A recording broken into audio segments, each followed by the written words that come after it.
Welcome. Hopefully you can hear me. My name is Gordon Howard. I'm the Community Services Division Manager with DLCD. I'm the Community Services Division Manager with DLCD, and if you're here, you're on our Rulemaking Advisory Committee for what we're calling the Goal 9 Target Industries approach for uh, for rules regarding economic development and implementing statewide planning goal 9, which is the economic development goal. Also with me today are from DLCD, are Lee McIlvaine, who is our economic development expert specialist, and Casaria Taylor, who is our rules coordinator administrator for rulemaking. We also have here Ellen Porter, who is on our rulemaking and on our Land Conservation Development Commission, recently appointed. And so, Lee, do you want to start us off? Let's maybe start with, we're going to start with introductions. We'll start with the four of us and then ask each of you to, first of all, why don't we, forgot this part. Yeah, Lee, why don't you go ahead and do this slide? Thank you, Gordon, and thanks for the introduction. We're glad everyone can join us this morning. Before we invite committee members to introduce themselves, we'll be sharing information about meeting accommodations. To make this meeting more accessible for all participants, I'll be reading and describing each slide in its entirety so that the content is clear for everyone. This slide is titled Welcome Accessibility Accommodations for RAC members who are blind or visually impaired. It contains 6 bullet points describing strategies, participant etiquette, and techniques we'll be using during the meeting. So I'll now read those bullet points. We ask that all participants state your name before you make a comment, even mid-discussion. Slides will be read or described completely before any additional context or discussion is provided by presenters. Meeting participants are requested to remain on mute unless they are speaking. Clear audio is especially important for members of this committee. Chat will not be enabled during the meeting, but participants may send a direct message to DLCD staff. Please do not use Zoom reactions in response to polling type of inquiries from staff. We'll request a verbal response instead. And please raise your hand to participate in the discussion. And facilitators will recognize people to speak. If you cannot locate the raise hand button in your Zoom application, you can raise your actual real life hand, and Casaria is going to help us take note of that.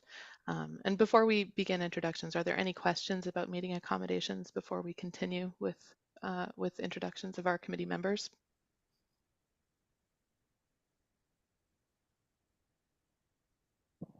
Okay, great. I'm going to stop sharing my screen so we can all see each other. Oh, before I do, one quick thing.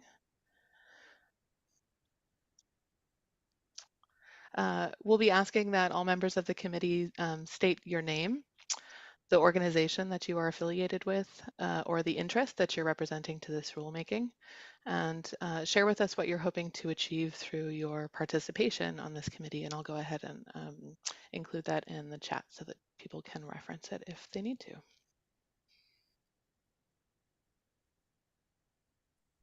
Okay, well, let's start with the introductions of DLCD and our LCDC commissioner here.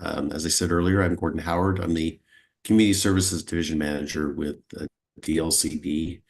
My part of the organization works with uh, cities and counties around the state, local governments on planning. And also we have several specialists on various aspects of the statewide planning program. And one of those is Lee. So I'll turn it over to Lee. Good morning, Lee McIlvaine. I'm Economic Development Specialist. I work on matters of employment lands planning throughout the state, and I've been with the department for about 4 years. I'll pass it over to Commissioner Porter. Thank you so much, Lee. My name is Ellen Porter, and I am the Land Conservation and Development Commission liaison for this Rural Advisory Committee. And I am a new commissioner on the LCDC. I have yet to attend my first meeting as a commissioner, even though I've attended them before. Looking forward to representing Southern Inland Oregon, which is Douglas, Josephine, and Jackson counties. And, you know, just so folks know a little bit about my background, I've done environmental work and property management work for a lot of years, both as a independent environmental consultant and prior to that as director of environmental affairs for Roseburg Forest Products, probably for, you know, about the last 25 years or so. I'm also a city council member for the city of Roseburg. So with that, I will pass it over to Casaria. Thank you, Commissioner. Good morning. My name is Casaria Taylor. I'm with DLCD. I am the rules coordinator for the agency. Back to you, Lee. Thank you, Casaria. I think what I'll do is just go ahead and call on everyone so that we don't have to hopscotch around this large committee too much. Why don't we begin with Brian Pohl? Hey, Lee, can I jump in real quick? Oh, apologies, Alexis. Please do. All good. And hey, hi, everybody. My name is Alexis Hammer. I'm the Legislative and Policy Manager at DLCD, and I'm coming in from the Director's Office, and I just track all of our policy development. Thanks. Do we have any other interlopers from DLCD who we should recognize before we jump into the committee? Okay, Brian, please go ahead. Hi, good morning, everybody. My name is Brian Pohl. I'm the Community Development Director for the City of Forest Grove. Happy to be here. Looking forward to sharing views from Western Washington County. I was hoping to learn a lot in this process. So thank you. Thank you, Brian. Andrea? Thank you. I'm Andrea Kloss. I'm the Executive Director at the Port of the Dalles in Wasco County. The Port District encompasses the northern half of Wasco County, and we have two urban areas. We have Dufur and the City of the Dalles, and we've been working with Wasco County and the City of the Dalles on a path forward to looking at getting additional employment lands, both our 20-year land supply, and then also looking at an urban reserve 50-year planning process so that we really know where we're going. And so happy to contribute lessons that I've learned and directions I hope that we get to go. Thanks for joining us. Beth Goodman, please. Hi, I'm Beth Goodman. I'm a consultant with Echo Northwest. I've worked with many cities throughout Oregon on developing economic opportunities analysis. And I'm here in part because I'm really interested in what everybody's going to say. And I'm also hoping that my experience can help lead to a great outcome for this. Jay Blake, you're next. Good morning. I'm Jay Blake. I'm the new planning manager with Clatsop County. Most recently, I worked as community development director for the city of Warrenton, also on the Northwest coast. My interest in this is we're in the middle of an EOA right now, and it isn't necessarily land-based and in Clatsop County. So it'll be interesting to see how where we are right now relates to this rulemaking process. Thanks. Anthony Reeder, if I'm pronouncing your last name correctly.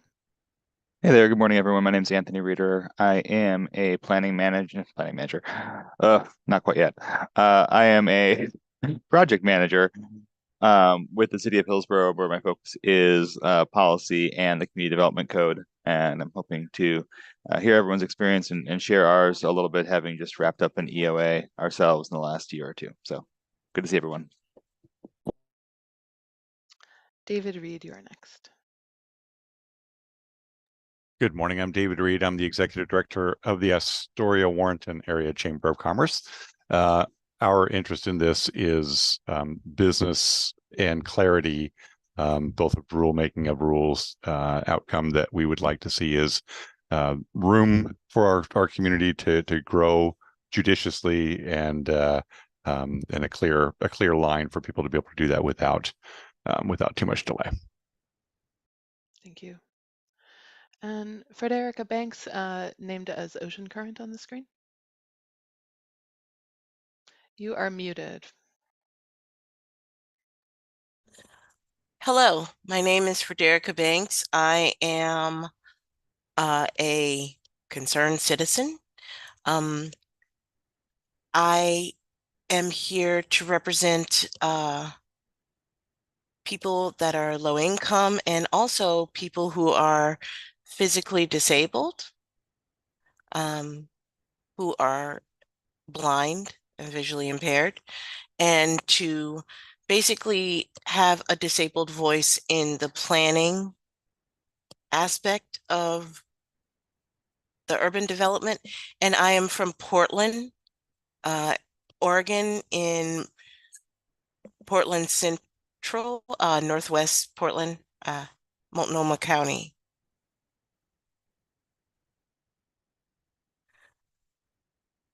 Thanks for joining us. Thank you. Larry Holzgang?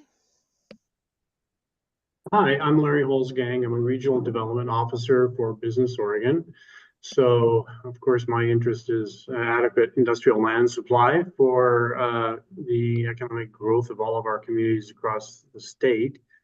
I'm from Klamath Falls, so I'm working through an EOA and the follow-up steps with the City of Klamath Falls as we speak. We've also given a grant to the City of Klamath Falls for doing some of the land use work in order to try to expand our urban growth boundary. And in a past life, working out in Jackson and Josephine County, I lived through the regional problem solving for the Bear Creek Valley. Thank you. Allie Camp, please. Hey there, my name is Allie Camp. I'm the Economic Development Manager at the City of Springfield. Springfield went through an EOA a few years ago now. Looking forward to contributing our experience to the process as a small to medium-sized city. And let's go to Jerry.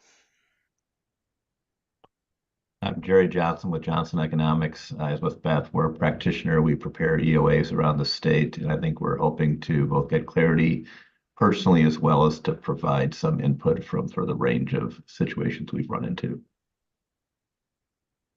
Thanks, Jerry. Ted? Good morning. I'm Ted Reed, Principal Regional Planner with Metro in Greater Portland. And as a regional government, I think my main interest is encouraging more coordination among city EOAs as they do that work. And I think part of that is balancing optimism with realism in thinking about future employment growth. Denise Stillwell? Hi, my name is Denise Stillwell. I'm the Executive Director of South Central Oregon Economic Development District.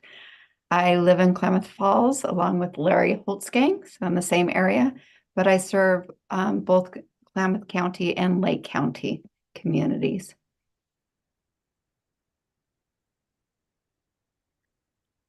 And Matt? Hey, good morning, everyone. Matt Craigie, he, him pronouns, Economic Development Manager for Washington County. We're here to support and, like Ted said, support and think about coordination along local communities to help with economic development aspirations or land use aspirations for a sustainable future. So good to be with you all. Can we go to Brett? Good morning, everyone. My name is Brett Morgan. I work at 1000 Friends of Oregon as their transportation director, and you see him pronouns. And coming at this from the interest angle of working for 1000 Friends, which is Oregon's watchdog organization over the land use planning system, as well as I think many of the things that were said today about seeking clarity and more collaboration on this tool, so everyone's on the same page. Ryan, you're up. Good morning, everyone. Ryan Shera with Schnitzer Properties. Part of their development team, we identify new land for employment lands, build infrastructure, go through the entitlement process and build new industrial space for future industrial and employment tenants. Prior to Schnitzer Properties, I was land use planning at an engineering firm called McKinsey in Portland. So my interest is to be able to provide our insights from a developer standpoint, but then also from a land use standpoint as well. Thank you. Thank you, Ryan. Let's go to Jacqueline. Good morning, everyone. My name is Jacqueline Disney. I am the Director of Community and Economic Development with the Oregon Cascades West Council of Governments. We represent the counties of Lynn, Benton, and Lincoln, and we provide some economic development, land use services, and transportation planning services. So there's a lot of crossover between land use planning and economic development, as well as housing.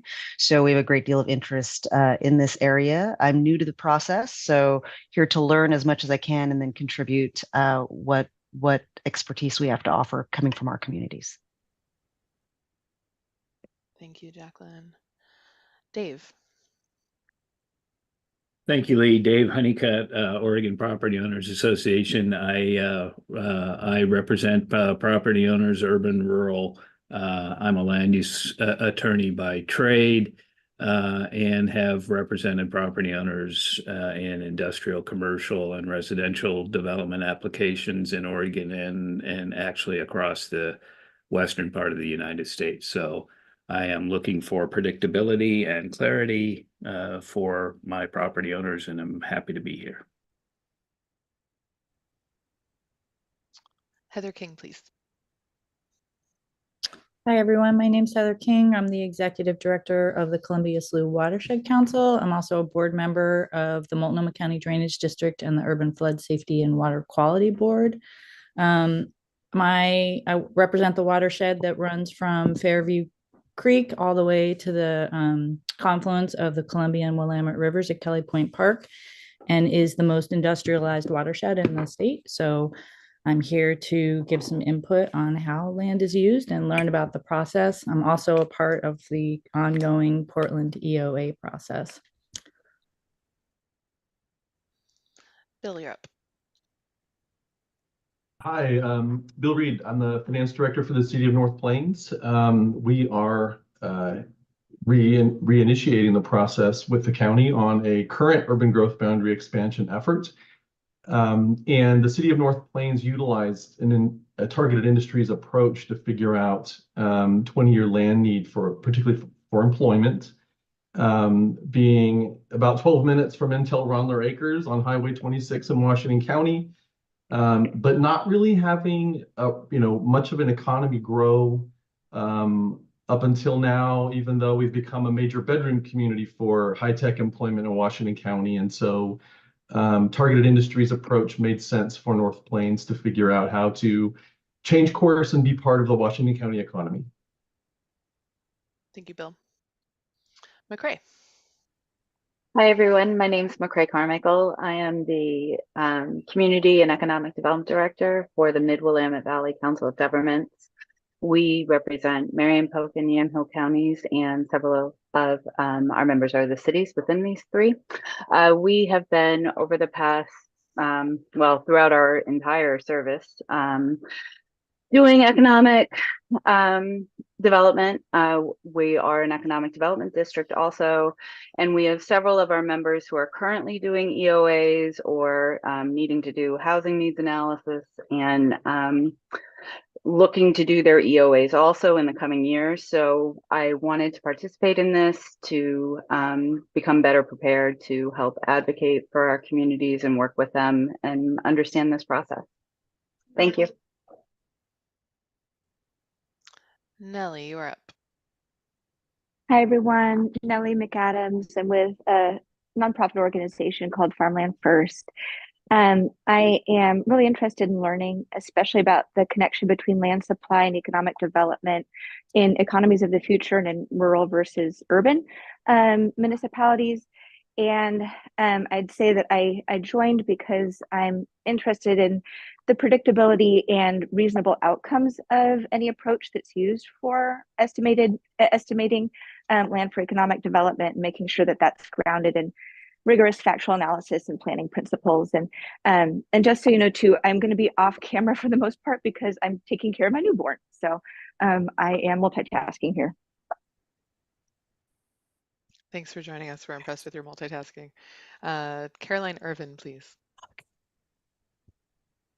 Hi, good morning. Caroline Irvin. I am the Director of Strategy and Economic Development with the City of Prineville.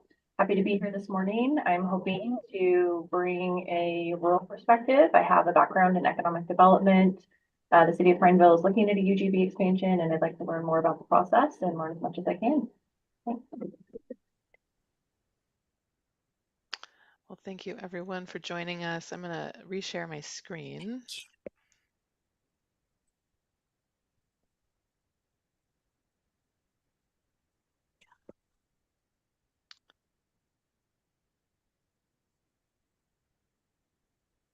There we go. This slide displays the agenda for our 3-hour meeting. I'll now read that agenda, and I'm pleased to announce that we're already well ahead of time with our introductions.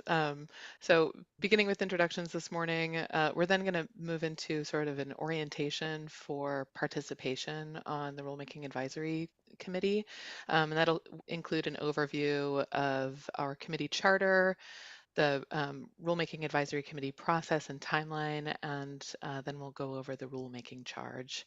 We'll have a break in the middle of the day. I anticipate we'll probably have more than 5 minutes for it, given how quickly introductions have gone this morning. Starting around 10:20, hopefully we'll be able to move into background on the issue of the target industries approach. And then we'll be reviewing key questions and issues. You did receive in your packet a draft rule for committee consideration. This is just a starting point, and today we'll be taking a look at it towards the end of the meeting, and then conclude our meeting prior to noon today with instructions and next steps for the Rulemaking Advisory Committee.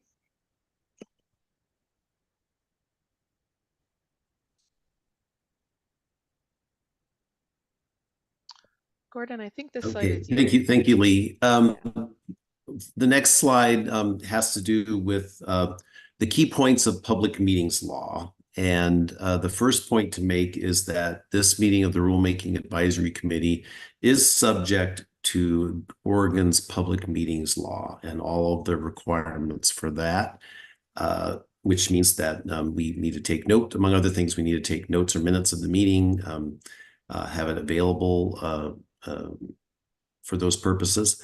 The next point is that we will be sending meeting notices via Gov Delivery, which is a state system which goes out to the public to let the public know that these meetings are taking place.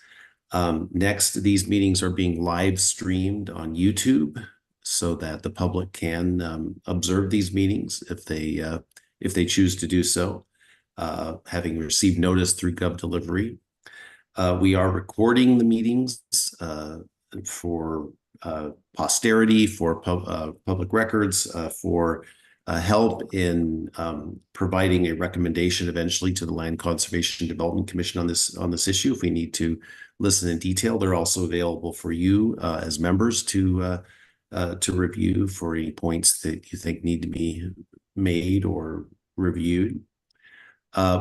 Public participation is not required for rulemaking advisory committees. The public's, it is a choice if you wanted to do that, or if we want to do that. We have not put in a space for public participation in these meetings at this point. If anyone would like to discuss that, that's fine. And when I say public participation, I mean active participation. Obviously, the public can view the proceedings and follow them in that way.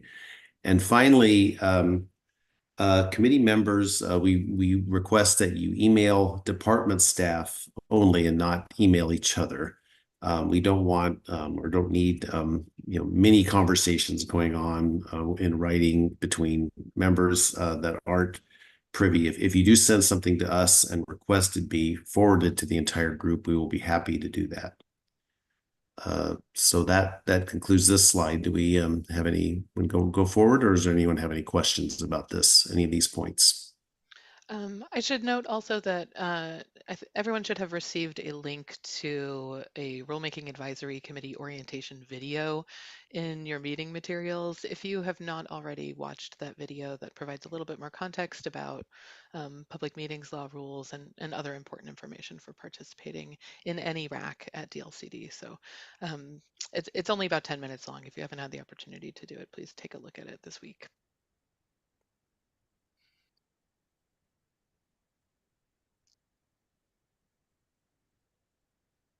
Okay, hearing no questions, let's go on to the next slide. All right.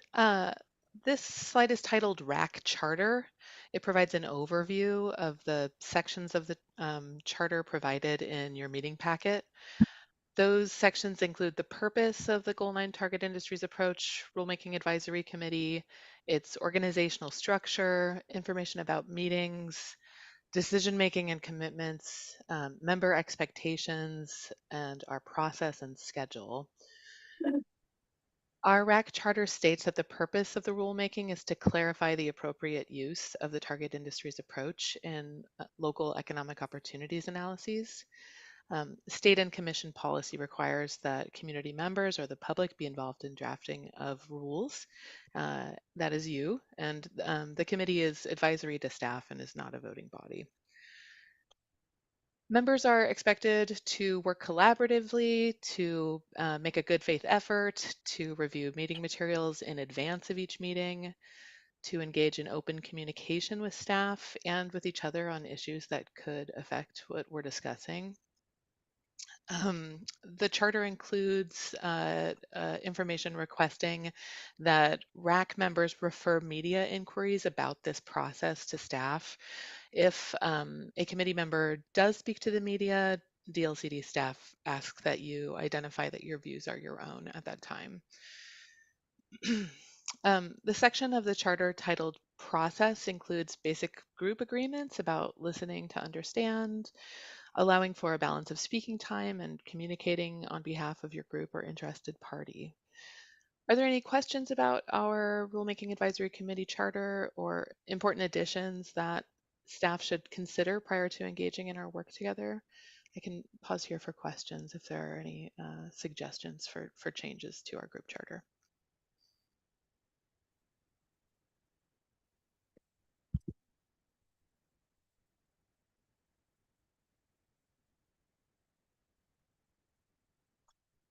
Okay, thanks. Gordon, were you going to add some comments about? Yes, I did want to add a comment here in that this rulemaking has come about because of specific issues related to a particular economic opportunities analysis from the city of North Plains. And Bill Reed, who is here on our committee, works for the city of North Plains. And there were questions that came out as a result of that. What we are here today and through this process, though, is to look at a more general question about target industries approach and how it can be done. We're not here to relitigate, if you will, or re-examine what North Plains did, because the North Plains EOA, whatever rules we come up with, the North Plains EOA was approved by the city and became final because it was not appealed to the Land Use Board of Appeals to the point of someone that the board issued a decision. It is what is called, we refer to as acknowledged in state law, which means that it cannot be collaterally or in a backwards way challenged now. So we're not here. What we're doing here is looking forward to future uses of the target industries approach. Part of which were raised by the way North Plains did it, admittedly, but we are not here to relook, if you will, or relitigate, if you will, the North Plains EOA. We're also, I understand many of you may know that there's been a lot of controversy recently about a subsequent move by the city of North Plains to expand its urban growth boundary based upon that and economic opportunities analysis, among other projects of the city. we're also not here to talk about that issue. It's a very controversial issue. It's worthy of a lot of discussion in Washington County and the city of North Plains, but it is not the subject of our rulemaking advisory committee and our rulemaking. We are here to look to the issue of the target industries approach for the entire state, and we're not looking at all into urban growth boundary provisions in state law. Although clearly decisions we make, the commission makes based on our input will have an impact on future urban growth boundary expansions, but that is certainly not the direct or even it's not the matter we're discussing. We're talking about economic development planning using the target industries approach. Thank you, Gordon. Okay, this slide is titled Rulemaking Timeline. It's a visual aid showing the process of planning a rulemaking all the way through adoption of a new or amended Oregon administrative rule by the Land Conservation and Development Commission. So I'll now go over this diagram in detail so that it's accessible to everyone. In 2023 through January 2024, the department considered this rulemaking on its policy agenda, conducted research, outlined rules, and did preliminary planning and adopted this rulemaking as a part of its policy agenda. In March through June of this year, the Rulemaking Advisory Committee will meet to provide technical advice, policy input, and review impact statements. In August and September of this year, DLCD will ask the Department of Justice to review the work of this committee and the draft rule that we developed together. We'll publish it for public comment and send out notices. The rule will be finalized in September and October of this year after the department considers comments that we have received from the public. And with any luck, the commission will hear and adopt our recommended amendments in December of this year. The most important part of this diagram shows the RAC's engagement in the rulemaking process and a call out of each meeting between now and June. Our first meeting will focus on introductions, orientation to the process, and issue background. In meeting number 2, which is to be scheduled late in April or early May, we'll address key questions, draw up definitions, and focus more specifically on drafting the rule together. During RAC meeting number 3 in June, we'll receive a final draft rule and we'll review fiscal impact statements related to the rule amendments that we're proposing. There is a possibility of a fourth convening of this rulemaking advisory committee in October to consider public comment that the department considers important, or to take into account any additional direction from the Land Conservation and Development Commission if that's necessary. Are there any questions about the timeline for this process?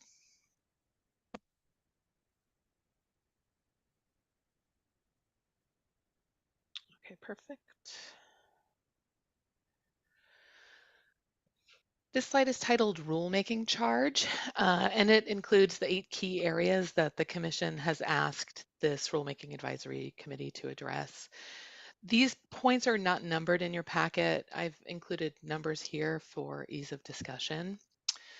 So the Commission has asked the RAC to consider rule amendments that define the term target industries approach and related terms to support its application in economic opportunities analyses through clear requirements and integration with related provisions in Oregon Administrative Rule Chapter 660, Division 9. To consider amendments that are informed by a rules advisory committee composed of subject matter experts, local officials, and interested parties subject to the rule. To identify instances in which a city subject to OAR 660-009 would apply the target industries approach rather than establish processes for projecting land need through employment growth forecasts. To consider rule amendments that do not impact the flexibility of employment growth forecasting as currently exercised by cities subject to Oregon Administrative Rules Division 9.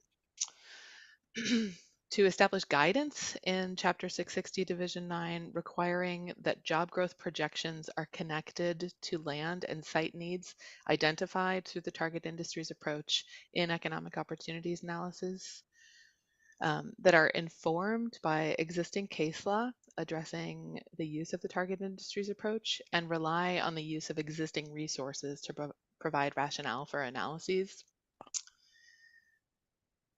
We should consider establishing a voluntary safe harbor option in Chapter 660, Division 9, allowing cities to rely on designated sources to justify land need identified through the target industries approach in an EOA, and to include provisions that protect or preserve sites identified through the target industries approach for use by targeted industries. I should emphasize here that this charge does not include a request that the committee address how cities project employment. And I would just acknowledge that we're aware of recent disagreements in the metro region around the use of employment growth forecasts in economic opportunities analyses.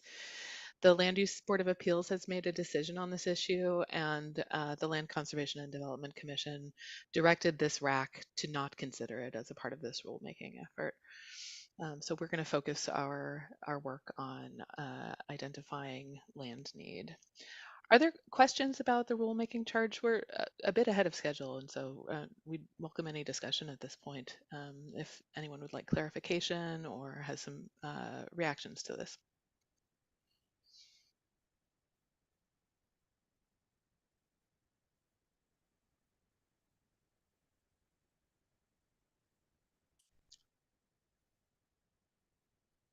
Thank you. Yes, Allie, please go ahead.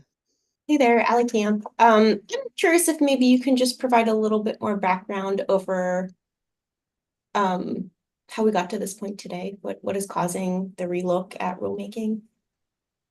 Yeah, thank you very much for that question, Allie.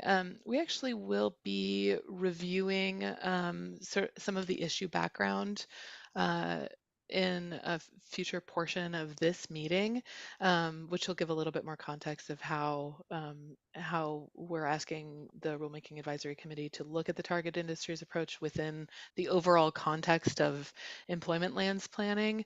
But I think it might be helpful to share right now that this is an approach that is very commonly used to forecast land demand through an economic opportunities analysis, but it's not well defined. And so there have been some uses, some applications of this approach in recent economic opportunities analyses that have resulted in quite a bit of disagreement and confusion over what is an appropriate application and how this can usefully and judiciously be applied.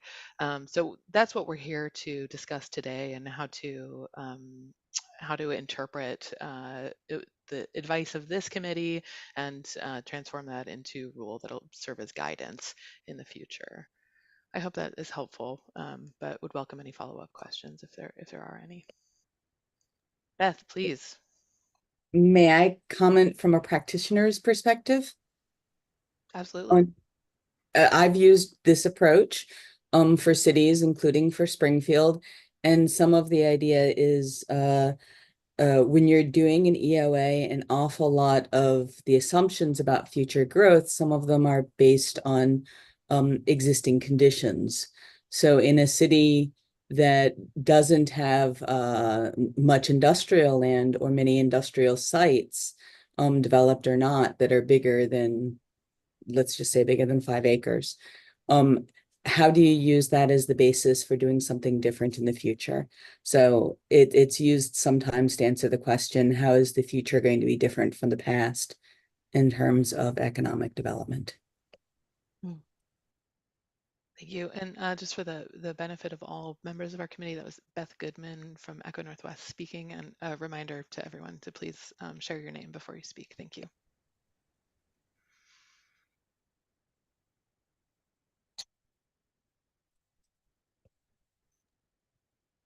Hey Lee, this is Casaria. Hi, Casaria. I just want to chime in the chat. Brian asked was the last page of the packet, what one would assume we would use to justify land needs under number 5. Thank you, Casaria, and thanks for the chat, Brian. That has been included in your packet as one possible example for the type of resource that we have seen applied in an economic opportunities analysis.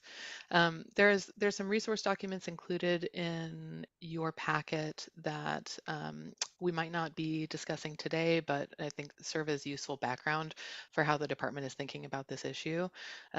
So Go till noon or perhaps even beyond if there are a lot of questions or discussions. So anyone have an objection to that course of action? Nope. No. But I forgot to introduce myself. I'm Gordon Howard again. I'm the Community Services Division Manager with DLCD. And so let's go on break and return at 10 o'clock to continue our meeting. thank you, Gordon.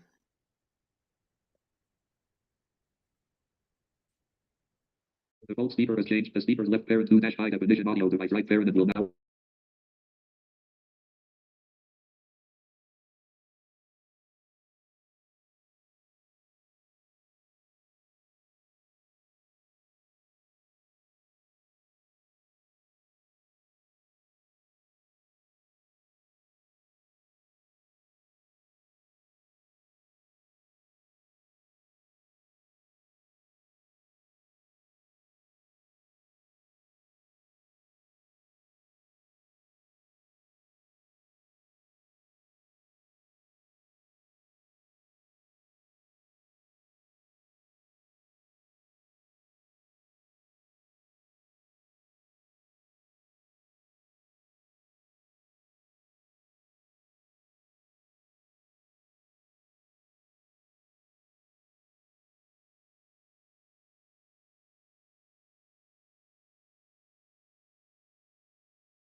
Well done.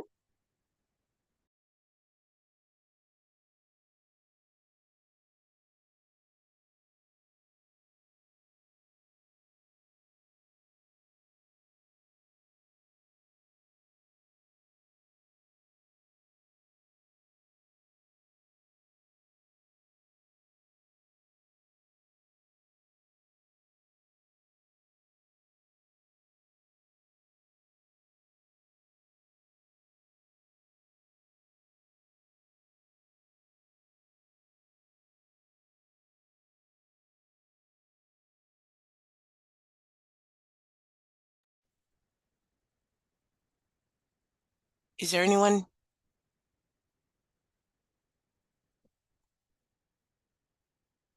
Oh boy. Frederica, we haven't reconvened after the break yet. You haven't Whoops. missed anything. Oh. Don't worry. This is Lee, by the way. You have about 5 minutes left. Oh, okay. I'm going to go on mute. Would you like me to mute you as well? Yes, please.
give just a moment for folks to return.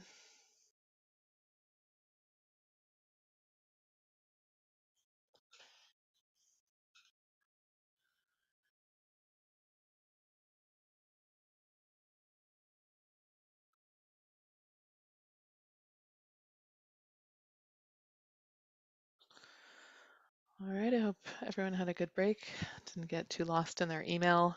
Once again, this is Lee McElvain speaking. We're now going to move into some issue background for this rulemaking. We have some very experienced planners and subject matter experts on this committee, and we also have other individuals who are less familiar with the land use system. So I'm going to try to bring us all the way from statewide land use planning goal 9 down to the target industries approach in the next 4 slides, sort of like a zoom in from space, if you think about it. So I'll ask committee members to hold and remember their questions until we complete our overview and background. But please feel free to post questions in the chat if there's something on your mind. So this next slide is titled Goal 9, Economic Development. This goal directs communities to provide adequate opportunities for a variety of economic activities vital to the health, welfare, and prosperity of Oregonians. This slide contains 3 images that show different types of economic uses, including a vibrant commercial thoroughfare, a container ship being loaded or more likely unloaded at the Port of Portland, and a large piece of industrial machinery moving building materials. Statewide Land Use Planning Goal 9 requires that local comprehensive plans and policies shall contribute to a stable and healthy economy in all regions of the state. And the statutory language that establishes the foundation for Goal 9 describes some of the specific requirements for comprehensive plans related to economic development, as well as framing up the process for providing an adequate supply of employment lands to accommodate economic opportunities.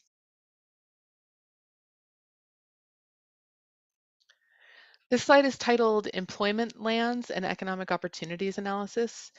It includes bullet points that describe what employment land is. That includes land zoned for commercial, industrial, or other employment uses. It's also a place for economic activity, a source of state income tax and local property tax revenue, and just as importantly, a shared aspiration for local employment growth and prosperity. The next 2 bullet points introduce the Economic Opportunities Analysis, or EOA. An EOA is an analysis used by local governments to evaluate employment land needs over a 20-year planning horizon. Oregon Administrative Rules, Chapter 660, Division 9, Section 15, provide the process for conducting an economic opportunities analysis. This section of administrative rule describes the required components of an EOA, but it's not prescriptive in how an EOA must be organized or conducted. The result of an EOA is a determination of the sufficiency of a jurisdiction's employment land supply to accommodate economic opportunities, as well as a tool that the city or other local governments can use to inform decisions around employment lands planning.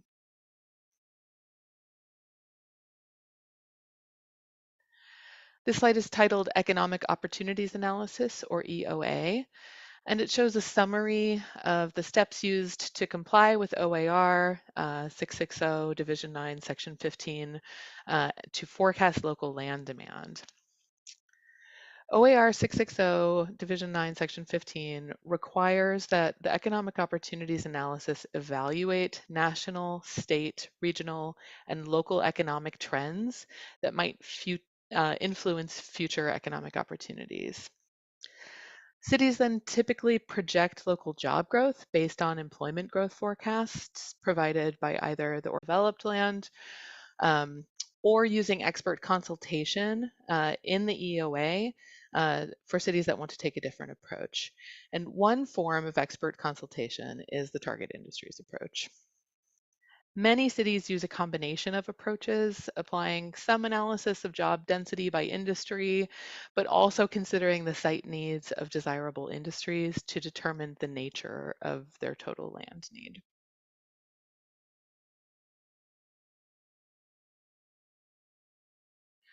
This slide is titled Target Industries Approach. It contains several bullets highlighting features of the method, which I'll read now. As opposed to simply relying on job density to inform land need, the target industries approach asserts land demand based on the site needs of a particular industry or business. Most EOAs will identify target industries, but not all cities apply a target industries approach to determine land need. Use of the target industries approach is often focused on site size. And cities that apply the target industries approach generally rely on it as a justification for an urban growth boundary expansion. And we should be clear that this is a useful and practical approach to pursuing economic opportunities when it's applied judiciously. In an EOA, the term target industry might simply refer to a high-paying sector that's a good match for the locational factors of the city. Target industries tend to be sectors that hold a lot of potential for the community and perhaps will be receiving special attention through economic development activities. But just because an EOA identifies a desirable industry and even names it a target industry, that doesn't necessarily mean that it's determining land need through the target industries approach. Cities often apply this approach for particularly land consumptive uses, including large manufacturing facilities, warehousing and distribution centers, or data centers. Sometimes the reason for applying this approach is that the land need doesn't fit neatly within employment density expectations, but it doesn't necessarily need to be a large industrial type user for the target industries approach to be useful. The city of McMinnville, for example, included a special need for a grocery store that if I'm recalling correctly, wasn't supported by commercial sector employment projections, but was a community development objective and an important one. I want to emphasize that identifying the site requirements of industries targeted for growth is an appropriate and frankly very important consideration in an EOA. But this form of analysis would probably be infeasible to use for all industries. And that's why Division 9 makes allowances to combine compatible uses with similar site characteristics into broad site categories.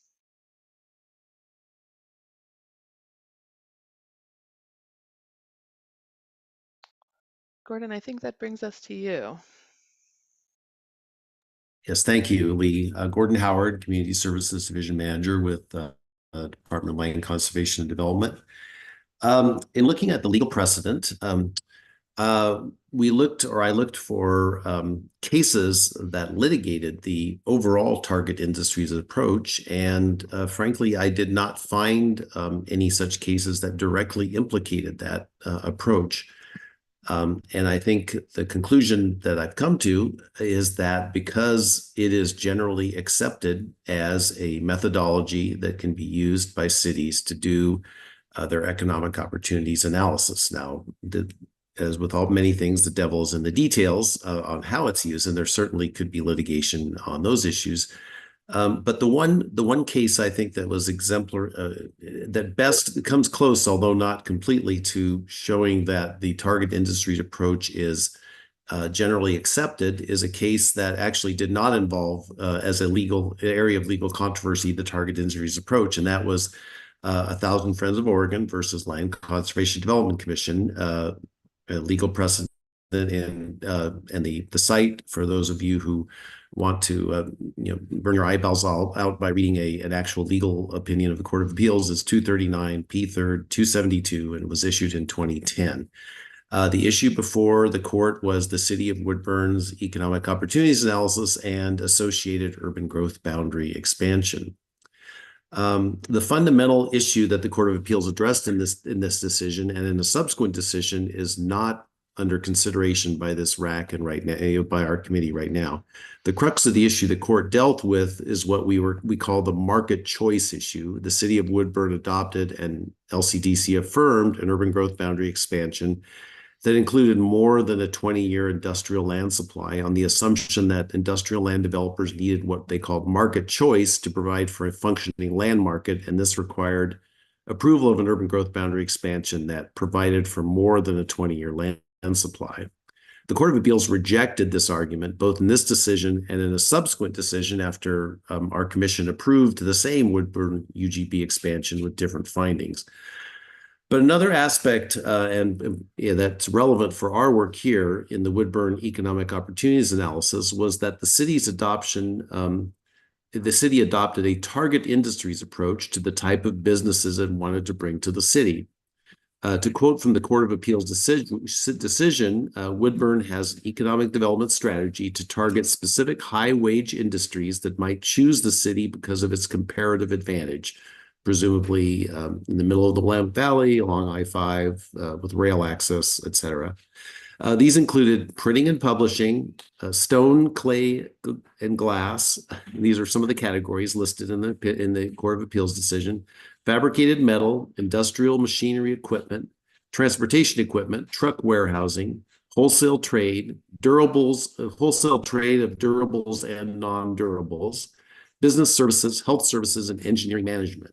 These are the kind of categories that we often see in these kind of target industries approach. The Court of Appeals went on to state that the petitioners, the parties who were arguing against the UGB expansion based on the economic opportunities analysis, and this is a direct quote, acknowledge the legitimacy of a targeted industries approach to economic development because there is nothing inherent in that approach that requires exceeding the 20-year land supply. This is the closest the Court of Appeals gets to this particular issue in their decision, but it essentially acknowledges that all parties in this case who had very divergent opinions on other matters, which were the City of Woodburn, Marion County, the Land Conservation Development Commission, 1,000 Friends of Oregon, and Friends of Marion County, which is a more local friends organization in Marion County to preserve agricultural lands and such. They all agreed that the target industries approach was a legitimate and accepted way to structure an economic development strategy as part of an adopted city economic opportunities analysis. As I said, we haven't found any other court decisions challenging the target industries approach because it is a generally accepted way for a city to adopt an economic development strategy that may lead to a UGB expansion. The problems and issues are not with the target industries approach in general. The problems and issues lie in the way some cities structure their land needs analysis under this approach. I would also note that Allie from the city of Springfield is here, and I know I worked on several years ago on a controversial urban growth boundary expansion proposal by the city of Springfield, which was eventually approved by our commission and not appealed. That involved the city's use of the targeted industries approach. And while there were some arguments about the details of the city's use and some of their assumptions regarding acreage required for different types of, I think for example, one of the city's sectors was wood, lumber mills, essentially. There was some discussion about how many sites were needed, how big those sites were. There was no discussion or assertion from any party that the city was not allowed to target lumber mills and and other similar sectors and base its economic development strategy and economic opportunities analysis and land need on that targeted industries approach. So that concludes my discussion of the legal precedent involved here. This is Lee speaking. Thank you, Gordon. I think this is a good point for us to invite questions or clarification from the Rulemaking Advisory Committee members on the background of the targeted industries approach, what the approach is, how it is used in an economic opportunities analysis, or any questions you have about legal interpretation so far. Can you walk us through, this is Ryan Scher with Snitzer Properties. Can you walk us through the recent North Plains interpretation and approach and how that was used? Yeah, thank you for the question, Ryan. I feel like we're wading into maybe treacherous territory using North Plains as an example Sure. for this discussion, just because it really is the hope of department staff and others that we look to the future in defining the target industries approach. But I will tell you, Ryan, that some of the key questions that we're hoping to consider here are things like how closely does a target industry need to be defined?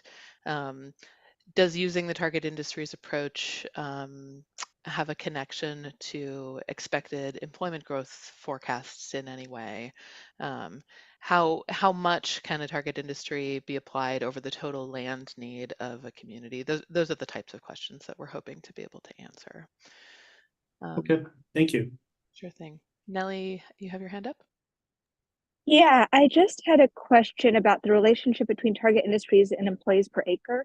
Can you It introduce seems, yourself, please, Nellie? oh, Sorry to yeah, interrupt. absolutely. Sorry. Nellie McAdams with Farmland First. So it seems to me that, however you arrive at the decision that an industry is going to be one of the target industries, those industries generally do have an employee per acre calculation. So I'm just sort of wondering, like, what target industries adds to that if you already have identified the industry and there's a generalized employee per acre calculation for that industry. Yeah, thank you for the question. I think it's a good point and probably one of the key issues that we should be considering together. I would note that it's my understanding that not all industries have an employee per acre measurement that's indicative of the land need for that particular industry, which really increases the amount of analysis that's required. But I think there's a lot more to say on this issue, and I'd be interested to hear from Beth on it. And please introduce yourself before you speak. Beth Goodman with Echo Northwest. And I wasn't necessarily raising my hand to answer a question so much as to ask a question, but I can always go back, Lee. So my question is here, I'm clear that we're looking at target industries. So what industries are we looking at to, do a special forecast of land need? But are we then stepping into and how much land is appropriate for that? We've been sort of circling around that with the question of employees per acre, and I'm skipping way ahead, and I don't mean to, but the last chart in the packet from Business Oregon gets very much at the concept of site needs. So what kind of sites do your target industries need? I was under the impression, and I may be making a big assumption that is wrong, that talking about target industries also meant talking about site needs, part and parcel together, so that we would understand what are some acceptable approaches for forecasting land need for particular target industries. This is Lee speaking.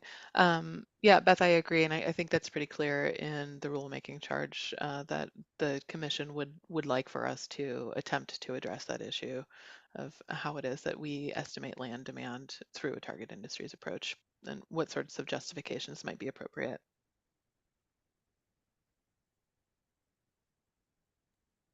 This is Beth. I am nodding my head. Thank you. Thanks, I appreciate that. Ryan.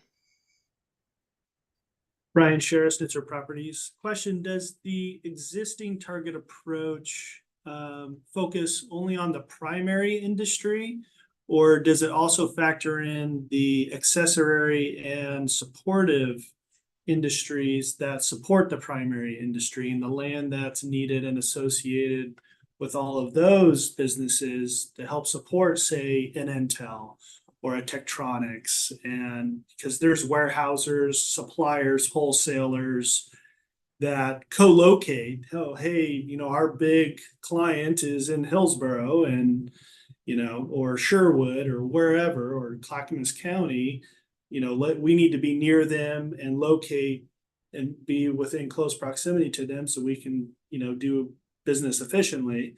And they all require acreage as well. Does the current target approach factor that in, or is that something we'll be talking about with the rulemaking? Thank you for the question, Ryan. That is one of the issues that we hope to be clarifying through advisement from this committee. There, I would say that this is an undefined area of how the targeted industries approach it should be applied within an economic opportunities analysis, and what exactly it covers in terms of economic development opportunities.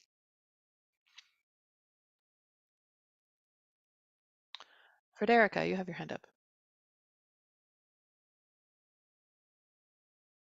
And you are muted. Okay, I have just been sitting, listening, and the thing that caught my attention was employee by acre. With these different industries that are coming up or that will be, put into any kind of city development, I know that there are tons of factors that one is looking at, but like to consider more accessibility aspects of the business and employment for accessibility, and perhaps even environmental issues or factors that would come into, like, once an industry comes to a city, the land usage, how can that be done to where it's not as much of a tax on the land as possible, like any renewable resource or alternative green building practices to go into that. And if I'm off target, I apologize, but it seems to me that, like, if looking at different aspects of a targeted industry and building for that industry, even support staff and things, and of course the employee by acreage, which I'm afraid I understand, but not, and I'd love more clarification on that. What would it seem like to look at green methods of building development, that kind of thing?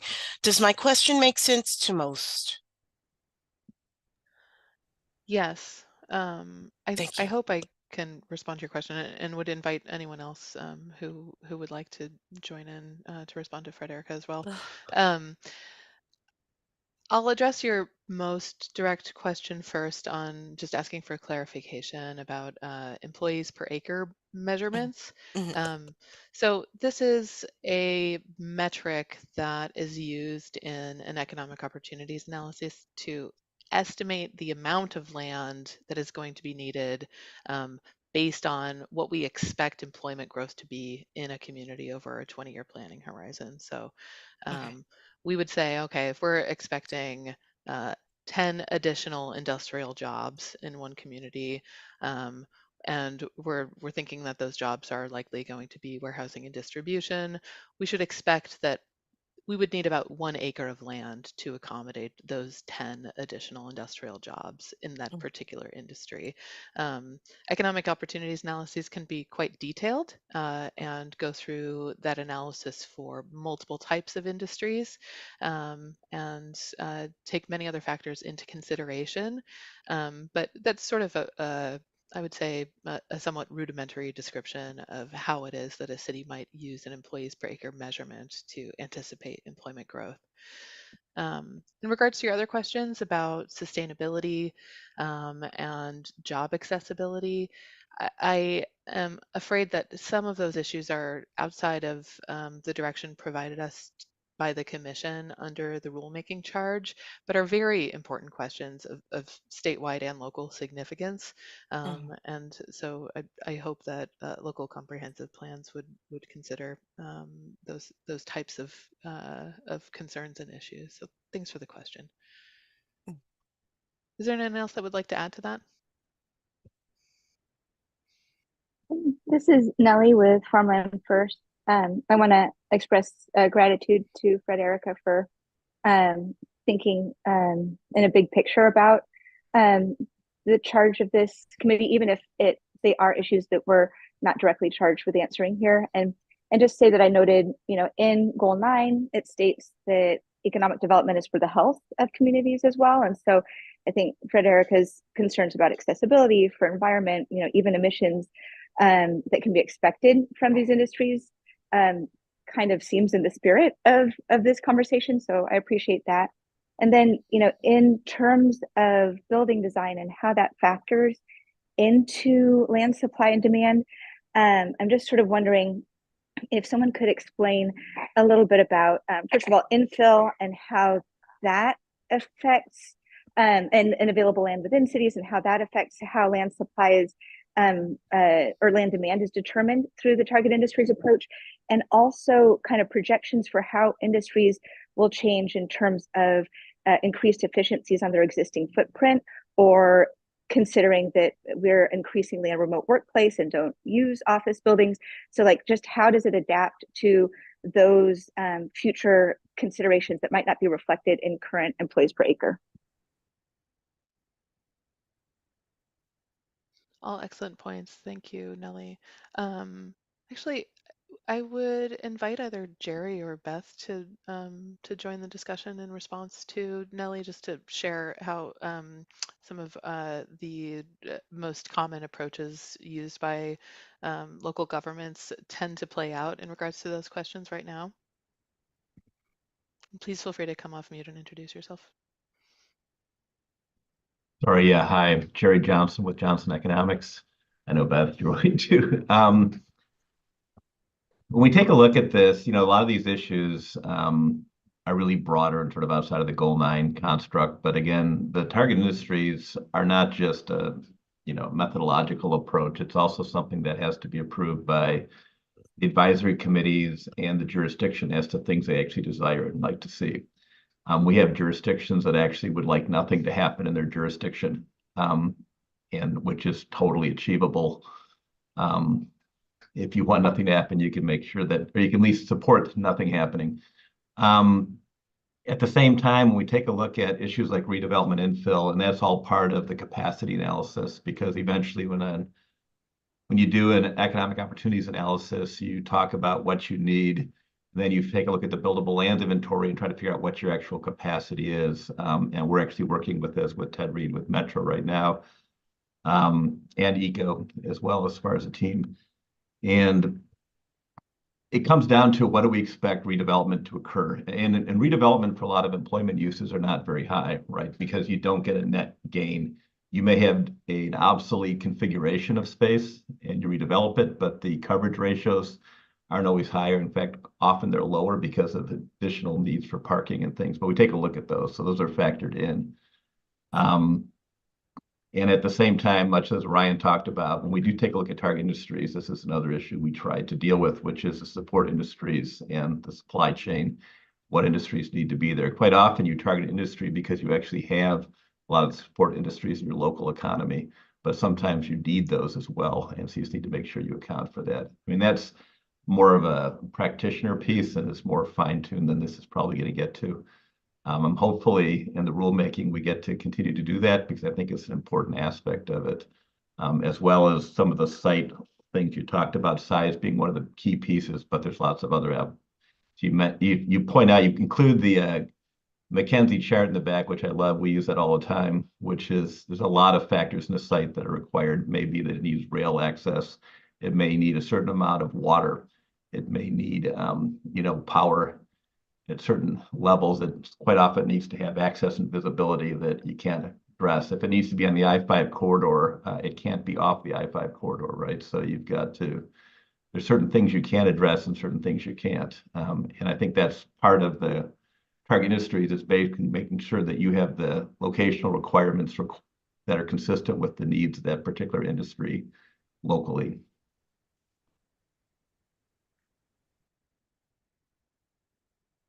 So this is Beth Goodman at Echo Northwest. If I can jump in and answer or not answer a part of the other question.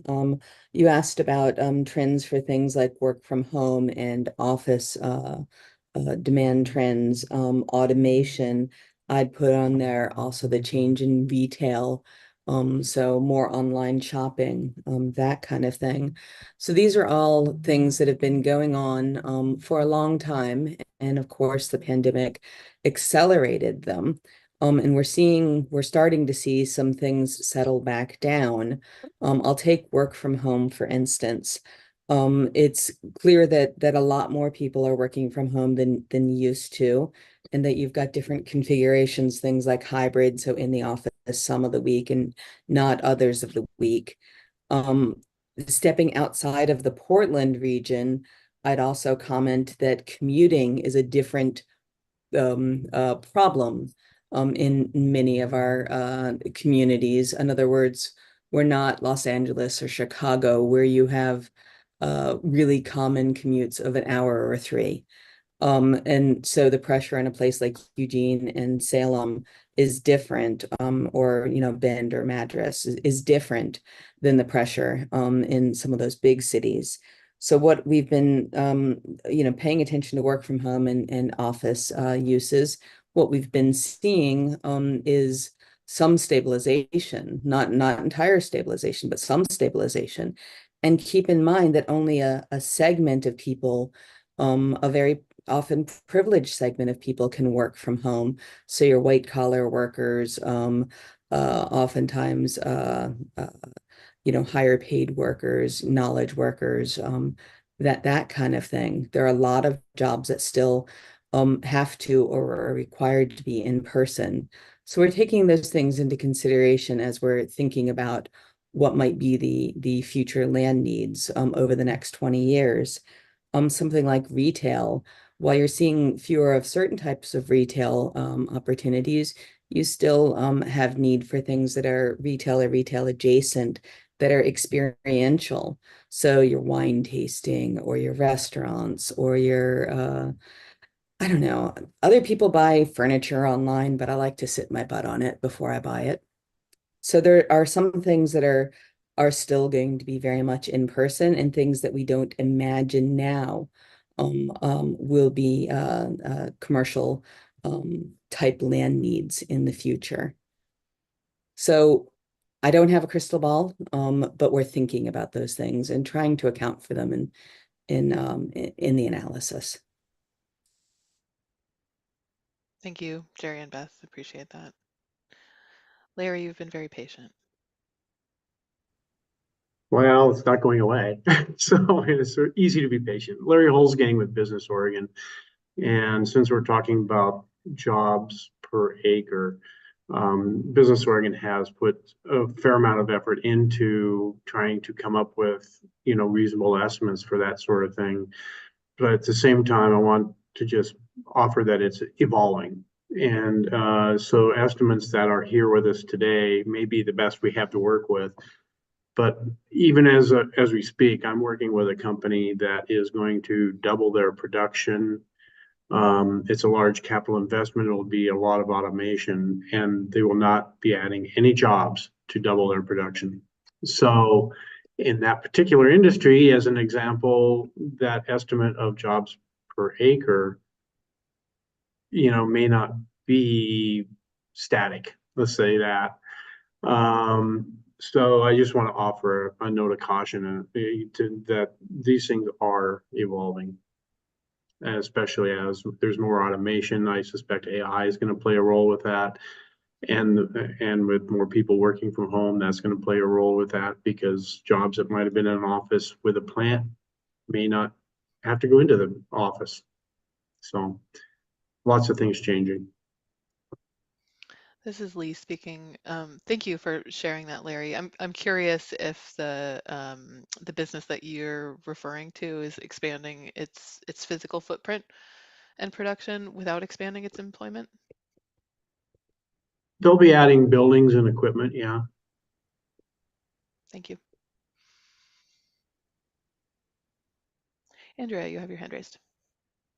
Hi, thank you, Lee. This is Andrea Kloss, the director at the Port of the Dalles, and I actually just want to follow on Larry's comment. So, at the port, we really used to focus on quantity of jobs when we were looking at recruiting businesses. So capital investment and quantity of jobs. I will say due to housing challenges in the Columbia Gorge region, we are now looking at quality of jobs and not as many jobs. And so one of the things I think that we really need to think about is that we're all having housing challenges. And so sometimes it is the quality of the job. So it may be fewer jobs, but better paid jobs that maybe we need to think a bit about, because, you know, obviously capital investment really important because we're all relying on property tax, or the port and the state are relying on property tax. But then again, that quantity number is something that I really question if it's valid. I mean, I do get that we want to make sure that we are making the best use of the property that is available. But really, I think we need to think about that quality component as opposed to that quantity component. Thank you for that comment. Ryan. Well, I put my hand down, so I've been kind of batting this back and forth in my head, but I just want to make sure, maybe I'm just not familiar enough with this stuff to really know for sure, but it seems like a lot of the things we're talking about right now with, you know, sort of the work from home versus in the office, or, you know, commutes, or, you know, in-person retail versus online retail, isn't that kind of just more of a broad conversation about all EOAs in general and not the specific target industry approach?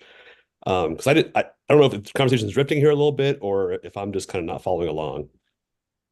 Yeah, thanks.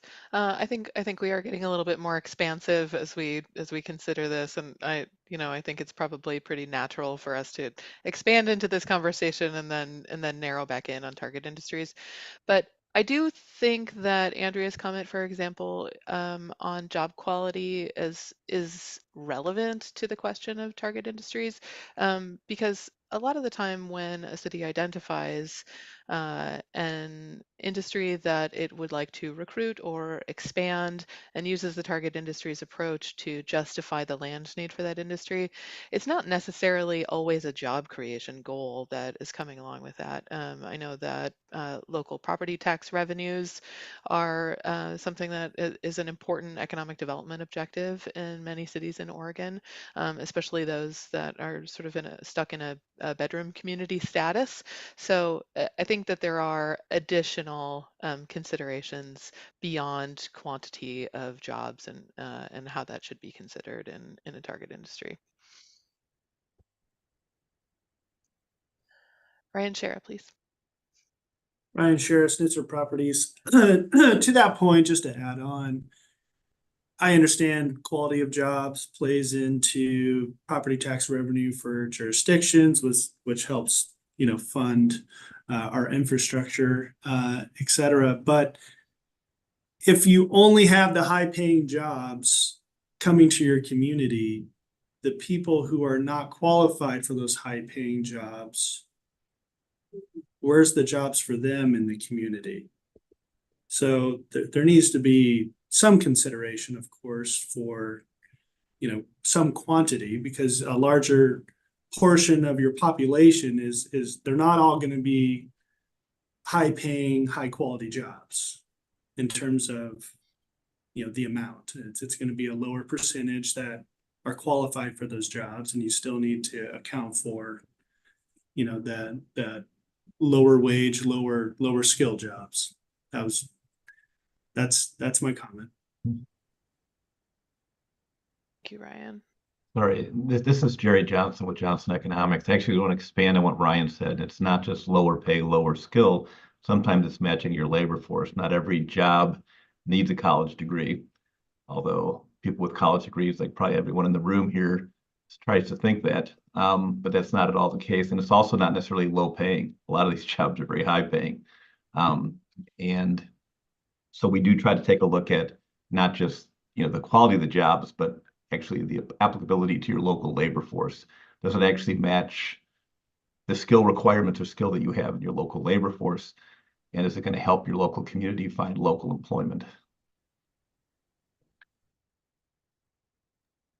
Yeah, and this is Andrea at the Port of the Dalles. And Ryan, I want to say that I agree with you. I just don't want us to get hung up on counting the number of jobs, which I feel like is what that's been the goal for many years. And I think that to follow on what Jerry's saying, it's that entire package. Like, what can your community accommodate? And so it doesn't make sense to me maybe to say we're only looking for a business that brings 10 jobs per acre, because in my community, maybe that same business is only 3 jobs per acre. So I agree with you, and I agree with Jerry very much that it's a bigger picture, and I just don't want us to get focused on that sort of like minutia detail of, well, if the target industry says 20 jobs per acre, but Andrea's community wants to try to target that industry, but we can't meet that we're not given sort of that same consideration because of sort of how our community is situated.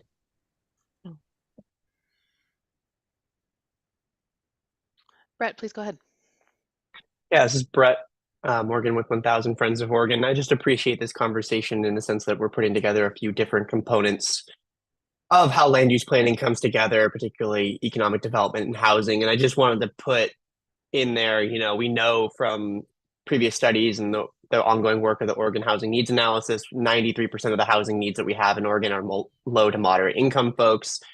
And there's going to be some changes coming through with the governor's housing bill on both, continuing the Oregon Housing Needs Analysis and the Oregon Housing Production Accountability Office. So I just think I appreciated the comments about what are we doing to ensure we're meeting the needs of all different folks in the various labor force that exists or will come, and how do those components interact? Because I do think displacement is happening in every community across Oregon, especially as we bring in different industries. So in what ways can we ensure that we're providing housing for all folks so people can stay in place, can continue to work in their communities and so on? A little bit outside the scope of what we're talking about today, but I feel like that deserves to be in context. Thank you, Brett. And I should mention, this is Lee speaking, by the way. I should mention that oftentimes we see identified target industries that are not something that would normally be interpreted as a high wage, high skill job. For example, a warehousing and distribution center is a pretty common subject of the application of the target industries approach.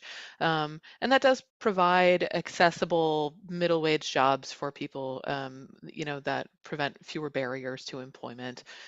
So just something to consider when we think about the target industries approach in the context of the type or quality of job creation we're discussing.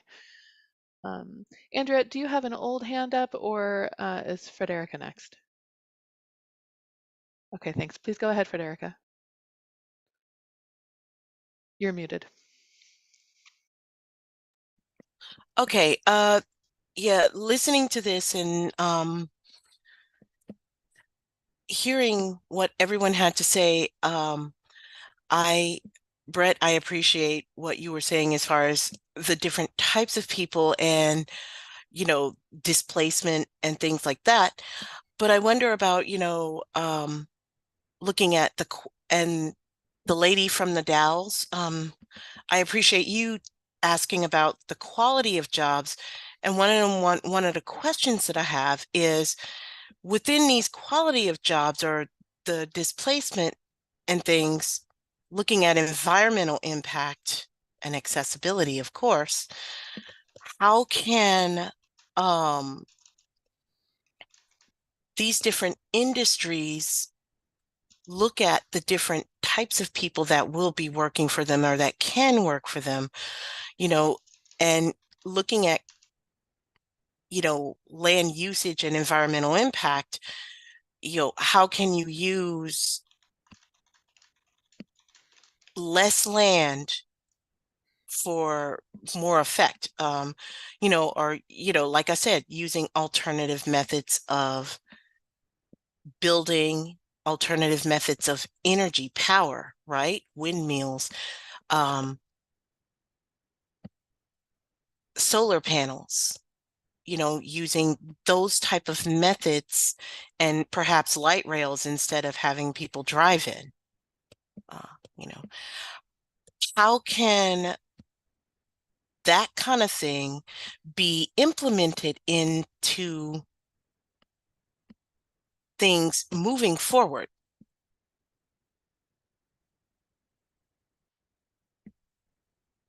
Thank you for the comment, Frederica. I do think that there's some interesting possibilities for local governments to determine what is an appropriate target industry, and that includes sustainability provisions and considerations, and considering the impact of climate change.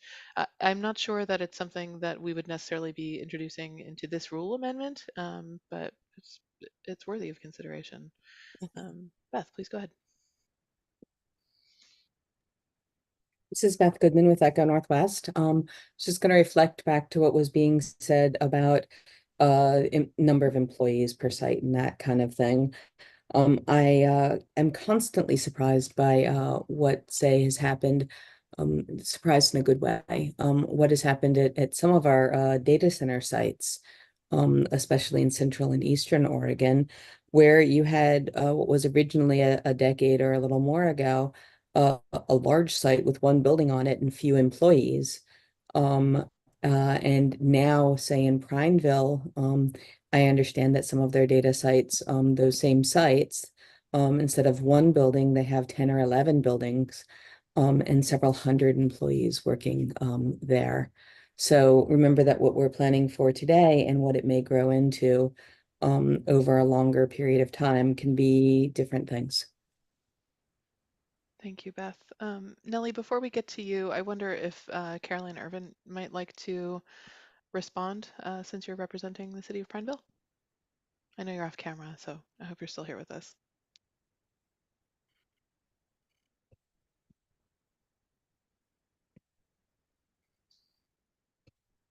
We'll seek Prineville's input in a few minutes. Nellie, please go ahead. Thank you, Lee. I would also be really interested in hearing how Prineville accomplished that and what the implications were for land supply and land need for providing those additional buildings. But my question had been going back to the types of jobs. And someone had mentioned in the opening introductions that they were interested in exploring how a city welcomes new industry that hadn't already been present. And so I'm just sort of wondering in this process, to what extent is the current job mix compared with a realistic future job mix, and given the types of new residents who would be included in that community. And then I also want to acknowledge that people don't always work where they live or live where they work. And so how is like regional work, like commute sort of like factored into this? I know that regional planning is included in the rule as a consideration, but I'm sort of wondering how that actually pans out and plays out in the analysis. This is Lee. All great questions. I'd like to respond to your question about regional economic development strategies, but I wonder, Bill, if you might like to speak a little bit about the perspective of North Plains planning for job growth that is a good match for the workforce in the city. Yeah, sure. In North Plains, Bill Reed with finance director for the city of North Plains. Yeah, no, thanks, Lee. I think where I would start, honestly, is you know, the targeted industries approach and good rules for it are incredibly important, particularly, I would say, for smaller cities like North Plains, or others perhaps that are kind of on the fringe of a larger urban area or larger city, and have historically had a struggling economy, perhaps, because, you know, for whatever reason. But because, you know, North Plains' situation is we're 10, 12 minutes from the Portland Metro UGB, the Hillsborough side.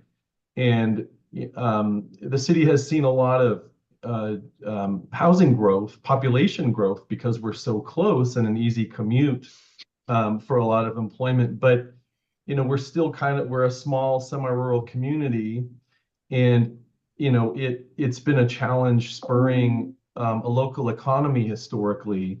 But with, you know, so that's no way for a city to long-term figure out how to pay for its services and how to pay for its take care of its infrastructure. And so having an economy and having a balance of land uses within your community that provide a variety of things besides just housing, and the demand that puts on your city, a small city in particular. And the targeted industries approach is a great way and can be a very good way for a city to say, it's tough for us to forecast what job growth is in the city is going to be in 20 years, because historically we've had a hard time, growing an economy. But there may be new industries or industries that are growing nearby suddenly, that it makes sense that those industries might be a good fit for continued growth to happen in your own community.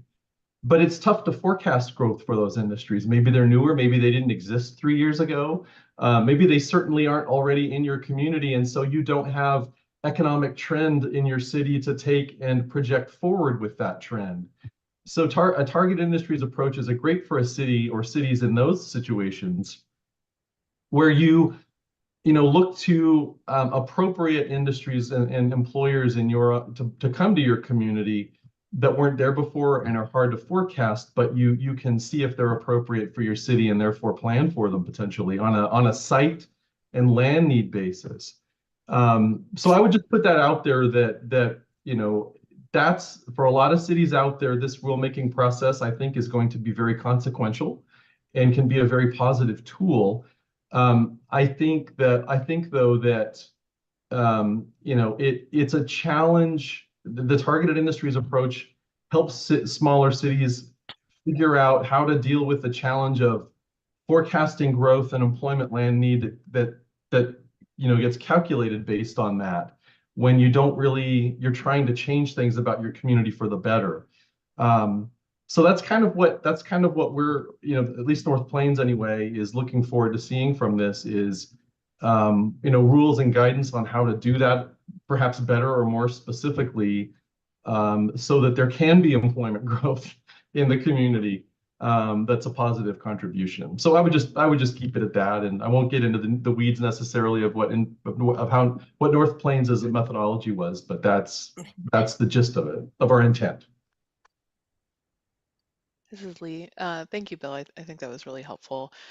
Nellie, you had a question about planning for a regional share of forecasted job growth. And I think that this is probably one of the key questions that will inform how we think about this, because there are provisions in the Division 9 rules that provide the process for conducting an economic opportunities analysis that ask cities to consider the share of jobs expected in the region that they might expect to be able to capture. And as Jerry noted earlier, there are cities that have very few ambitions for creating additional jobs, and there's some very aspirational cities. And so there's not a prescribed method of doing this, but I think it's worthy of consideration. I wonder if some of the members of our committee who represent a county, regional government, or regional economic development district might have some thoughts on this issue.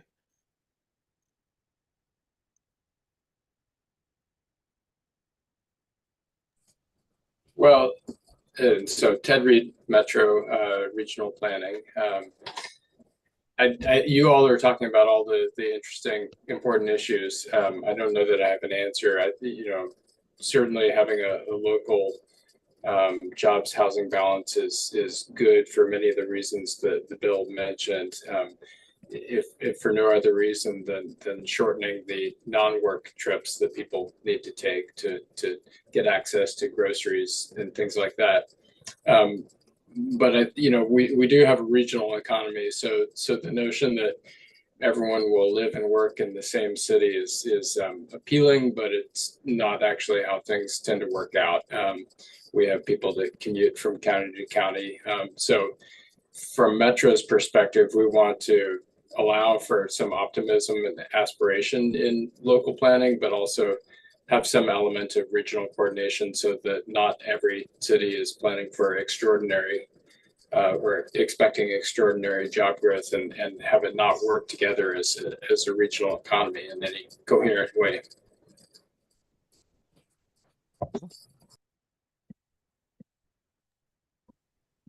From Clatsop County's perspective, there's really two economies that we focus on. One, we have what I call the sand economy, the play economy, and we have the working economy, the river economy. And so we have very different concerns and issues depending upon which part of the county you're located in. And this particular process would certainly seem to be appealing to the working economies or the working areas of our community. Not to say that the play economy, the recreational economy isn't work. It's just that it's very different perspective. And so having the ability to have various approaches, I think, is desirable. Go ahead, David. David Reed, Astoria Warrenton Chamber.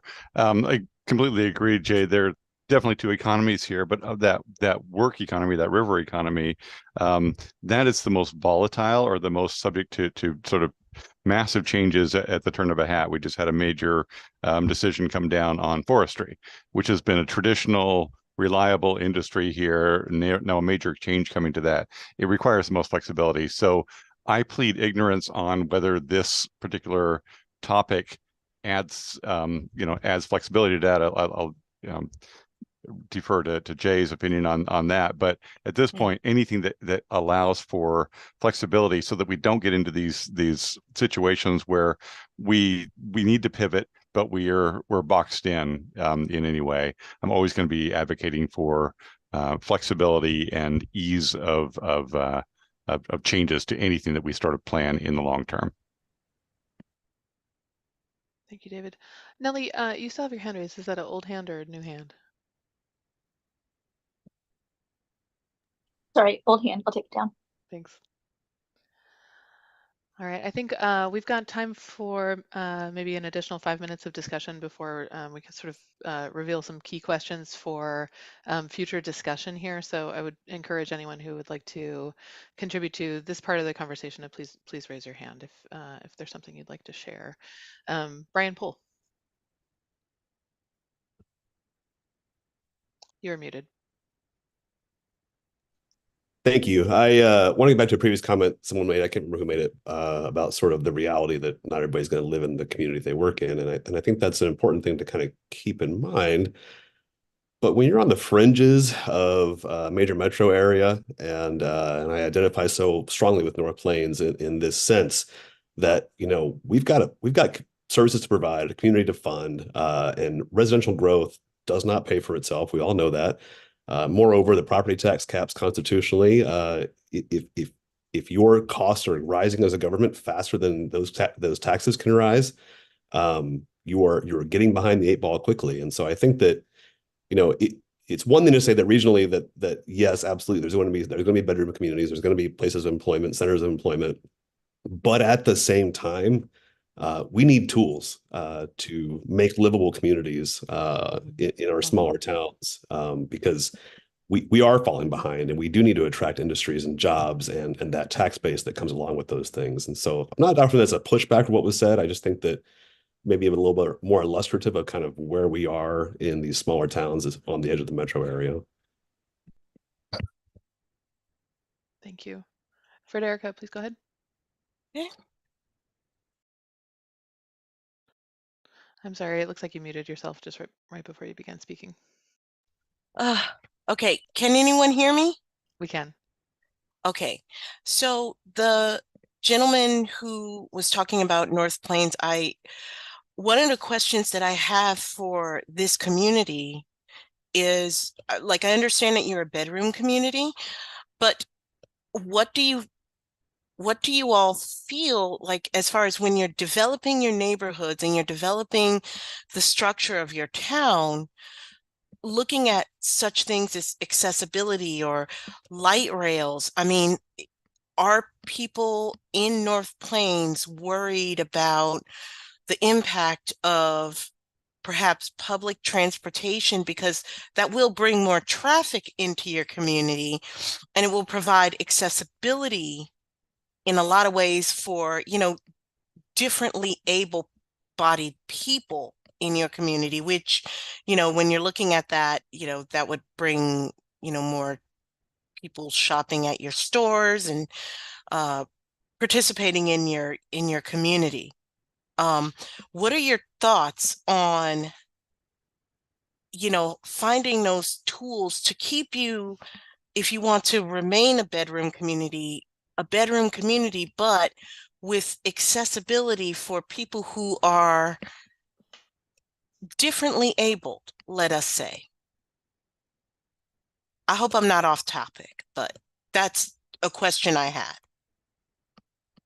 I'll go ahead. Frederica, this is Bill at the City of North Plains, so I'll just go ahead. It's all very good questions. So let's the timing of that question is very good because we are about to begin with ODOT with ODOT and a grant from ODOT and DLCD to do the planning the planning for the urban growth boundary expansion, the residential areas as well as the employment areas. And the topic of accessibility will be one of those areas that the process will take community input consideration on and will work on to implement into the planning that we do.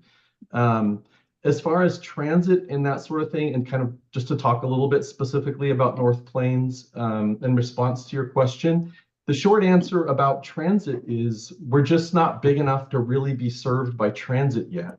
Okay. If we get more population in North Plains, and that's will be a result of our planning, then we get closer and closer to a number of potential transit customers that could take a regular transit route, and therefore we could participate with TriMet or whomever. But right now we have a very small 1 or 2 times a day route that we're connected with to Hillsborough as well as all the way over to Tillamook. So we're part of a broader kind of coast to valley regional infrequent service system, but we just don't have enough population, enough employment yet to kind of make a more serious transit route investment to happen.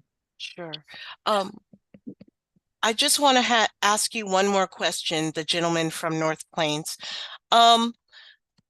With your neighborhood expansions, like, one of the things that I think that you all might want to consider, especially when looking at growth and development, especially for people with disabilities, because most of us are forced into urban environments because that is where the accessibility is. When developing your neighborhoods and your areas of business, is it possible to look at like sidewalks, curb cuts, truncated domes on those things? And the reason that I'm bringing that up, because really and truly, if you want to, while this particular demographic of the physically disabled are low income, however, if we are in a environment that is relatively safe, it is a friendly community, and there's shopping and different community aspects to contend with, I think that might make your community vibrant in a way that an urban environment just is not always able to accommodate. Does that make sense? Frederica, thank you so much for, I think, your beautiful vision of what a complete community that's accessible to many more people than our current built environment usually is. But I did promise Bill that we would not be picking on North Plains.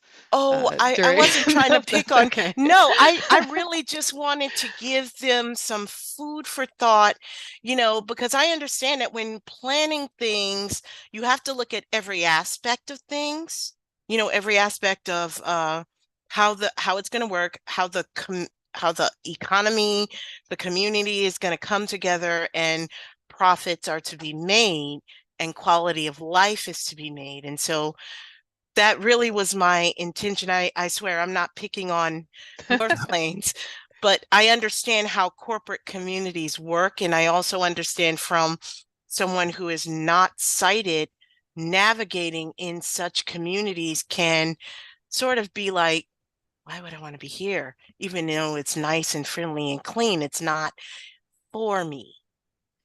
Does that make sense? Lee, do you mind if I just really, with mindful of you, Lee, wanting to move the conversation appropriately, let me quickly answer that question if you wouldn't mind. No.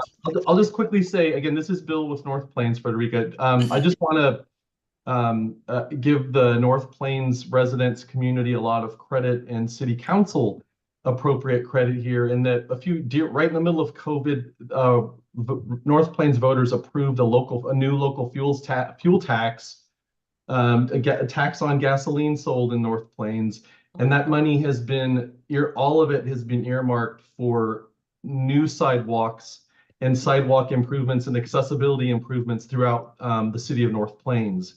It's a semi-rural community, so sidewalks is something that's been optional for a very long time. But the community and the city have been putting in. You can barely get to city hall right now because of the sidewalk construction going on the old neighborhood. So just want to say that the North Plains is very mindful, and that's very much a priority for the city. Okay.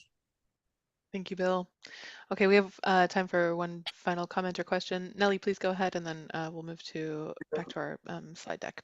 Yeah, and Leah, for sake of time, I can just say something I want to just put a pin in to come back to later. But the conversation made me think, one thing that I'd like to learn more about and explore is the order of how planning versus EOA development is instituted. And so, it's great that, having an ODOT plan, but that's coming after the EOA was approved. And so I'm just sort of wondering generally, like in Metro, there might be one methodology for how that happens and whether a comprehensive plan is updated and then the EOA is based on that.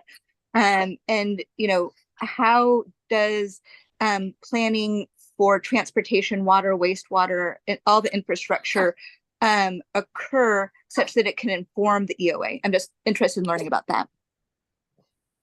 Thank you for the comment, Nellie. Let's see, I'm going to reshare my screen. It's excellent discussion. And as noted by, I think it was Ryan, we're getting pretty broad right now. And I think that some of the key questions that the department would like to propose here for your consideration in the future will help us start to focus in a little bit more closely on the questions of the target industries approach. So let me get this up. Is my screen visible?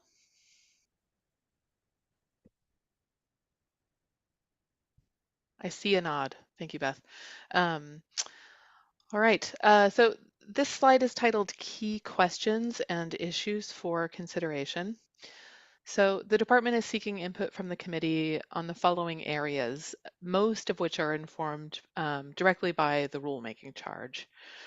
We're asking the RAC to address the following questions, which are numbered on this slide. First, we need to develop a definition of what a target industry is, and the inverse of that, what it is not. We should consider potential applications of the target industries approach. Are there instances in which this should or should not be used, and why? And how should our rule amendments reflect that?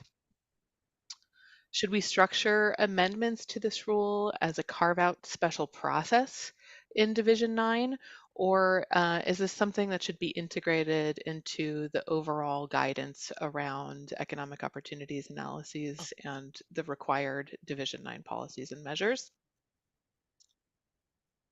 How should the rule address the relationship between expected employment growth and land need asserted using the target industries approach?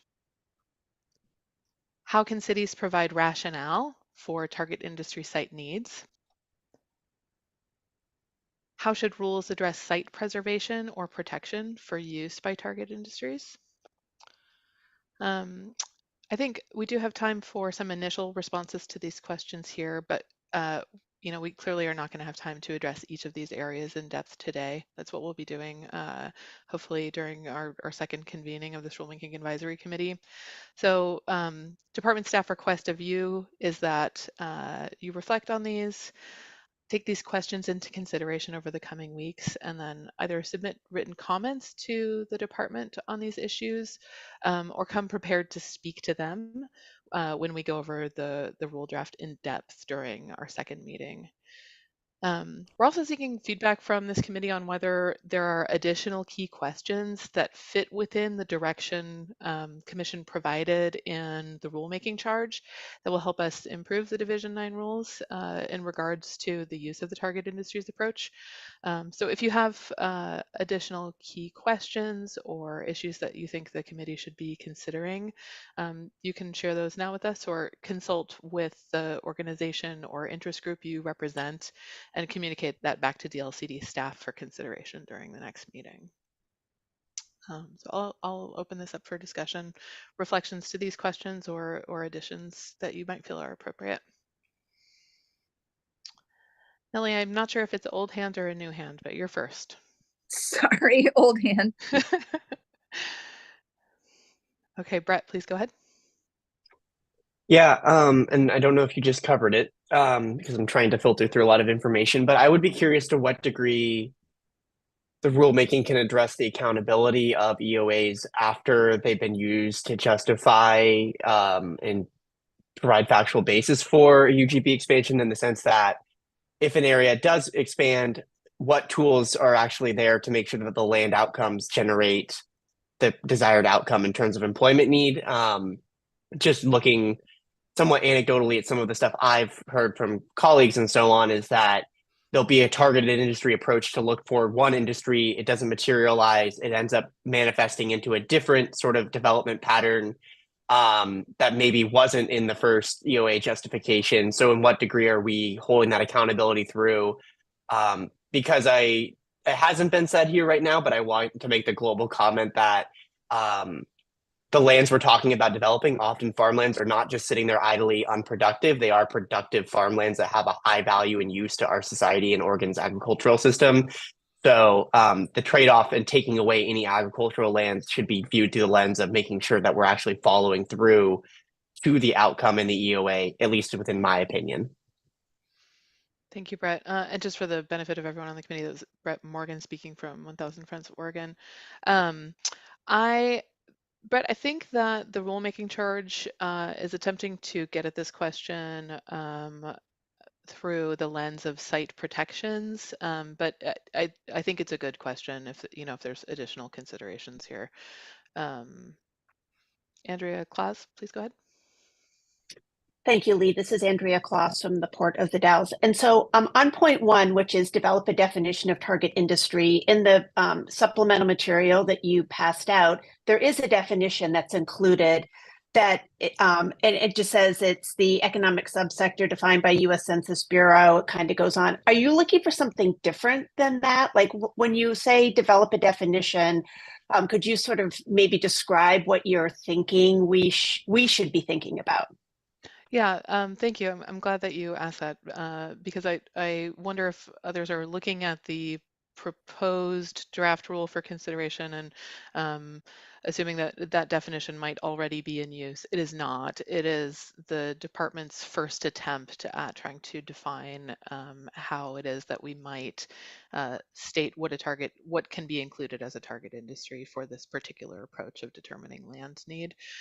So that's a beginning point for us to think about. And since you brought it up, there are materials in the meeting packet that are that include information about the North American Industry Classification System, which is commonly used by obviously the U.S. In fact, all North American governments, but more specifically by Oregon Employment Department in developing employment forecasts. So it's a great data source and one that we could rely on if the committee deems it to be an appropriate one. Beth Goodman? So Beth Goodman with Echo Northwest. I want to hop on where Brent was a few moments ago and go to item number 6, uh, about preservation. In Division 24, Section 45, the large lot industrial land provisions for Central Oregon, there are I think some things in there that are pretty good for looking at preservation of the site. It specifies that, you can't redesignate that site for other uses for at least 10 years. You can't subdivide the site, that kind of thing. I think that's a great starting point.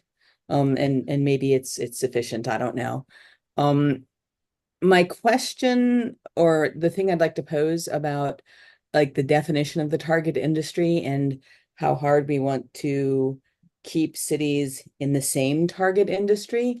Let's say a city proposes a target industry of food manufacturing. And 8 years down the line, what they find is that they have an opportunity for computer and electronic product manufacturing. And let's assume that, both of these industries are similarly environmentally friendly or have, a similar environmental impact. So we're not talking necessarily light industry and heavy polluting industry, but both light industry. Is there any good reason to say, hey, you brought that land into your urban growth boundary for food manufacturing, and now because of something like the CHIPS Act or something like that, it's good for electronics manufacturing or I don't know, textile manufacturing or furniture manufacturing for something that's really different, but still, in the same idea of manufacturing and traded sector and a large use. And I think I'm posing a question as much as giving an opinion. This is Lee speaking. That's an excellent question and a very good point. Thanks, Beth. Because, I think amendments that we propose for this rule, we certainly wouldn't want to be preventing economic opportunity from taking place in a community. That being said, I know that there are concerns by land use advocates and others that oftentimes will designate land for productive employment or industrial uses, and it ends up being developed for the most expedient purpose, which could be housing or something else. And I think that's worthy of discussion by this committee as well. So thank you. I fully agree. Yeah. Nellie, please go ahead. Thank you both. My comment is in that same vein. So, in addition to understanding how land might be rezoned to other industries that weren't included in the target industries approach or the EOA, or to residential commercial, I'm sort of curious because target industries is by its nature flexible, but the counter side of that is it might be opportunistic. And so, a city that had room for both data centers and semiconductor manufacturing might, in the short term, think it's expedient to welcome data centers, and there might be fewer economic or community benefits to that than a different higher value industry. And so I'm sort of curious about how site preservation works when you have a large array of potential industries that could be sited there. And how are we, if the community's vision was for higher value and not data centers, like how is that played out in the EOA?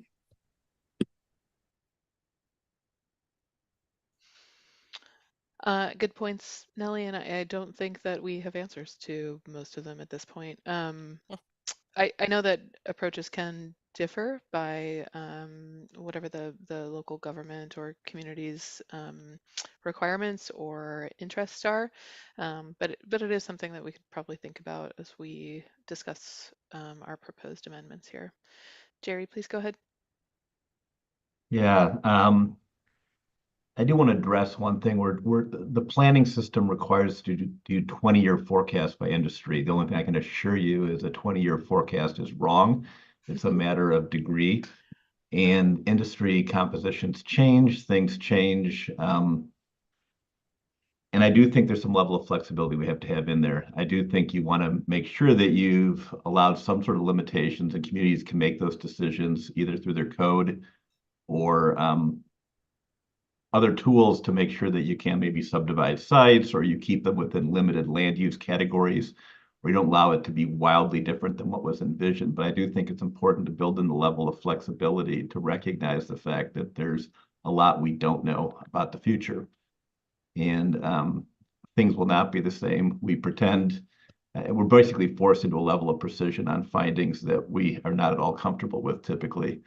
But, and that's, I think, the point of the land use system is it's a rolling basis. You revisit it every never happens 5 years, but every maybe 7 or 8 years, and take a look at what's actually happening and then recalibrate it and set it again. The idea is that there's a rolling 20-year supply, but also recognizing the fact that you're going to be probably wrong. Thank you, Jerry. Bill? Yeah, thank you. And I just I'll pile on to Jerry's comments there. Can you introduce yourself, please, Bill? Oh, sorry. Yeah, sorry. Bill Reed with City of North Plains. So no, I would echo the endorsement of the idea of some kind of flexibility in there regarding if 5 years on, however many years on, the specific targeted industry exactly didn't show up. There should be flexibility involved so that cities can adjust and cite it for a different type of employer perhaps. And I would back up the need for flexibility by with the reality that a city has to finance infrastructure to serve the site. It's probably involved in water. There are streets involved, sewer involved, and so an employer isn't going to show up until there are utilities reasonably nearby or at the site, particularly if it's a larger site. And so a city can't take the risk of long-term debt obligation for a bunch of infrastructure for a site that, for whatever global market reason, that specific industry didn't show up exactly the way that was anticipated. So there has to be some kind of flexibility involved so that cities can have appropriate tools to deal with changing market conditions over time. No, cities probably shouldn't be allowed to plan for, say that you're going to get one thing and do something completely contrary to that is against the flavor of what the requirements of the planning were. But flexibility is a very good thing from a city's perspective for infrastructure. And then on the heels of that, I just want to kind of point out I do see in the packet that formal consultation with Business Oregon is being explored as part of targeted industries, and I want to very much endorse that idea because the local and regional Business Oregon representative and the agency can help a city figure out what's practical and real in terms of an appropriate industry and to target.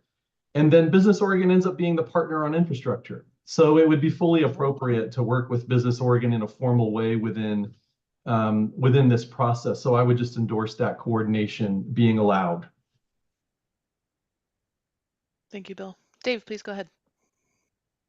Thank you, Lee. Dave Honeycutt, Oregon Property Owners Association. Just to echo Jerry and Bill's comments, and this is coming from the property owner side, we're asking cities to be aspirational, and we're asking cities to go out and plan well into the future based on economic trends that I think we can all acknowledge.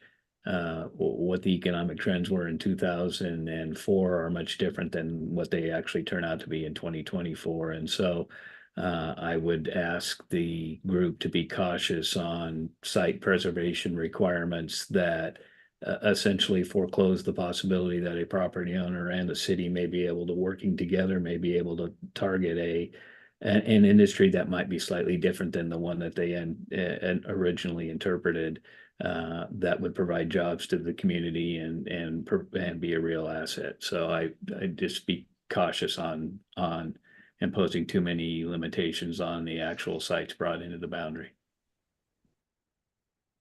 Appreciate your comments. Larry?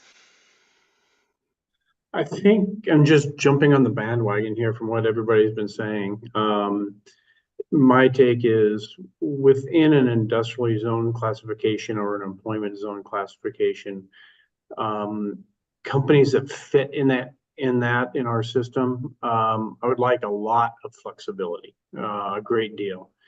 Where I want to see strong protections is where somebody mentioned, we don't want to change it to say residential or commercial. And in my case, I've struggled with solar farms. They're out now allowed use on industrial land. If I am trying to create jobs on a piece of ground and I've brought infrastructure to it to, for water and sewer and all that, I really don't want to see it developed into a solar farm because that's not going to use any of the investment we put into it. But I do want to see strong protections so it doesn't get reclassified into a residential or commercial use, which generally brings a higher property value. So the landowner benefits if you do make that change. But I would like to make sure that when we get industrially zoned ground, it is used for industrial purposes. Thank you. Thanks. We've got about 5 minutes remaining for this portion of our discussion. So if anyone would like to introduce additional key questions or issues for consideration, please go ahead and raise your hand and we'll go to Ted. Ted Reed, Metro Regional Planning. I'll be quick because it's on the same topic that others have spoken to. I think Beth was introducing this notion a little bit in the way she framed it, that if two uses arguably have the same kinds of benefits, why would you hold out for one rather than allowing the other? So I think there's an opportunity here in the rule to talk about what those benefits might be and turn them into criteria for how a city could allow a different type of use than they were identifying in their EOA. The thing that gives me a little bit of pause is protections around holding large sites. We perennially hear about the need for large sites.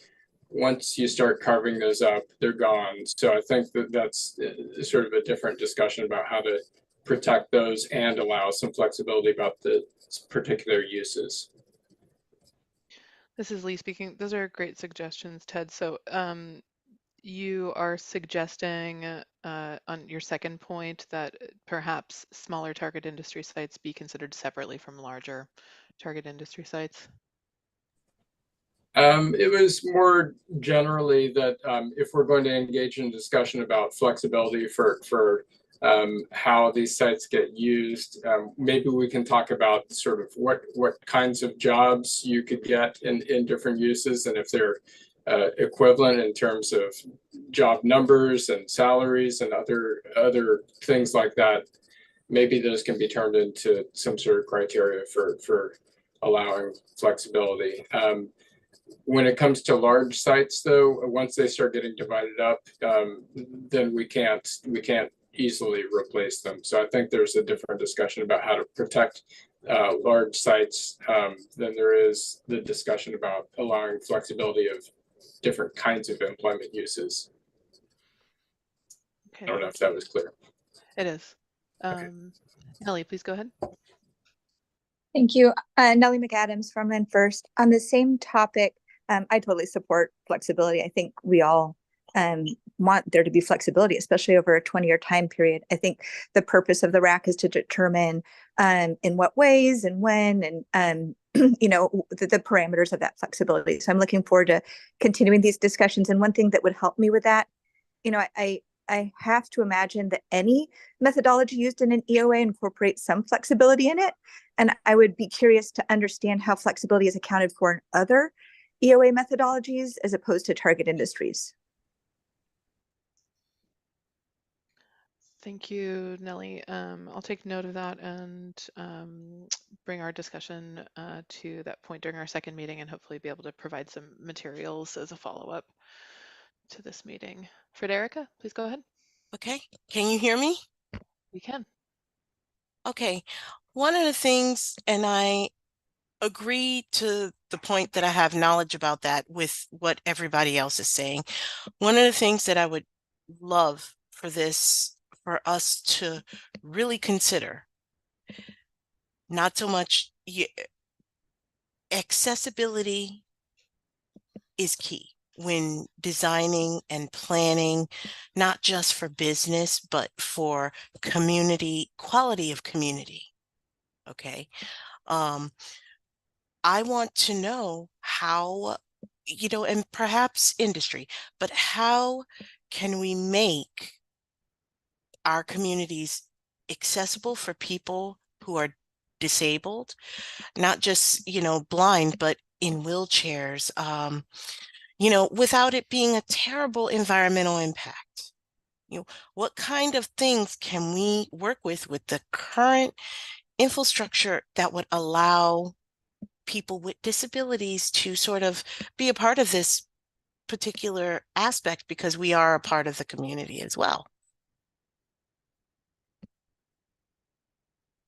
Even in business, I think. I would think especially so. Thank you, Frederica. Jerry.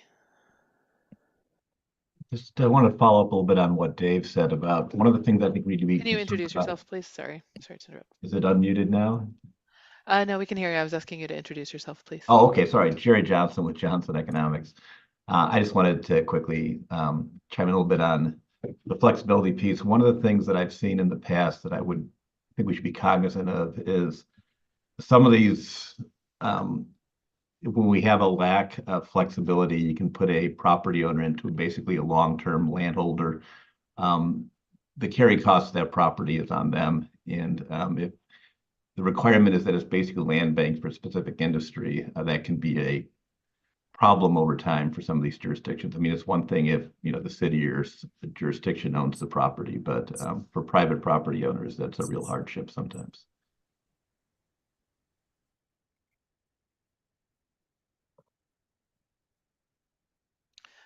Ryan?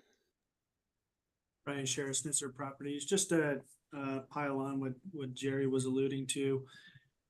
We set aside these large sites for large, aspirational, attracting large industry, either to our state or to grow within our state.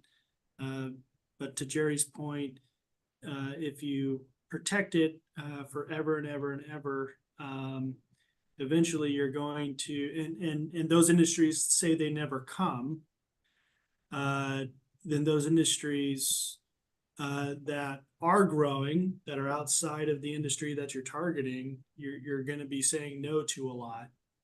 And eventually the smaller, you're going to run out of smaller sites where those smaller industries that are growing into, and you're going to need that flexibility to break up that larger site at a certain point if they never come. So maybe that is part of the rule, is that if a target industry that sets aside a certain acreage of land never comes to fruition, there is a methodology or a process to break up that large mass piece of land so it can be utilized and can be developed and put on the tax roll.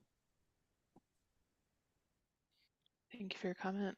We'll go to Nellie, and this will be the last comment for this section. Please go ahead. Thank you. Nellie McAdams, Farmland First.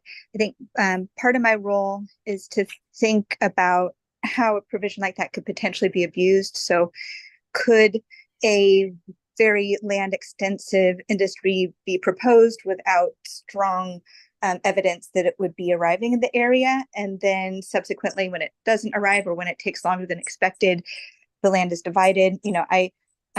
I think in thinking about that, I would want to have really rigorous factual evidence that that industry is expected and that it needs that amount of land in order for that land to then be divided in the future.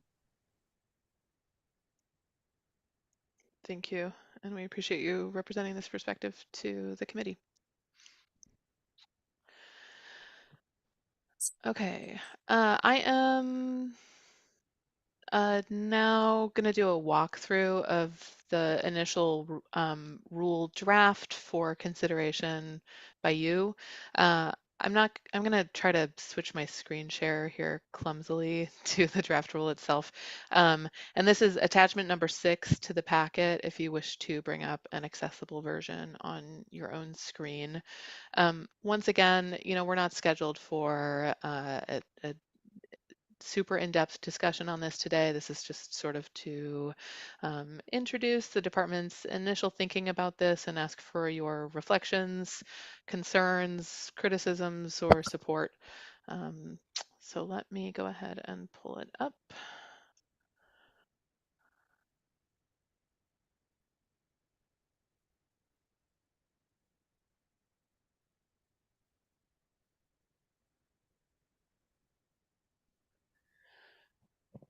All right, is that visible to folks? Thank Yes. you. Thank you. Okay, so just as context, one of the key questions that the department posed to our rulemaking advisors on the last slide was how it is that we sort of provide a definition around the target industries approach, whether this should be a special carve-out section of its own in Division 9, or if it should be more sort of fully integrated into the overall process for conducting an EOA and existing policies and measures that are required in Division 9. And I think the department's initial crack at this was to sort of walk the line between both, which is to say that, we are trying to provide a definition of what exactly this is, but consider how it might be invoked in other sections of the rule as well. So I'm going to hopefully not make everyone scroll sick here and just introduce the first proposed amendment for your consideration, which is to define a target industry in reference to the North American Industry Classification System at a three-digit level of specificity. This does not speak to the flexibility of how a target industry might be designated or changed over the range of a plan, but it does state that when we're speaking about a target industry, we cannot just say industry or commerce or real estate development in general. It should be something that's a productive economic activity as defined by the North American Industry Classification System. I'm going to keep going here and then ask for initial responses overall. We're moving into the section 15 of Division 9, which describes the process for an economic opportunities analysis. And our first change, unfortunately, splits the page here, but under subsection 1, which describes the review of national, state, regional, county, and local trends, we have inserted a phrase, sorry for the back and forth here, in the following sentence. Cities and counties are strongly encouraged to analyze trends and establish employment projections in a geographic area larger than the planning area and to determine the percentage of employment growth, and this is our addition, and target industries reasonably expected to be captured for the planning area based on the assessment of community economic development potential pursuant to Section 4 of this rule. So this is where you see us looking at this as something that's in addition to regular employment growth projections. We have included here a proposed amendment for you to consider about how a community in its process of identifying required site types should be linking expected employment growth to the sites that it has identified that it has a need for. And I really want to point out here that as it's written, this is a text amendment that would apply to all economic opportunities analysis and is not specifically focused on the target industries approach. So in that way, we're cognizant of kind of towing the line on being within the bounds of the rulemaking charge. However, I think that almost all economic opportunities analysis currently do this. It is only those that potentially are applying the target industries approach in a way that might be controversial, that do not assign some sort of employment growth to the sites that they are identifying that the community needs. So although this is a broad area of change, we see it as affecting really only those EOAs that apply the target industries approach. Moving on.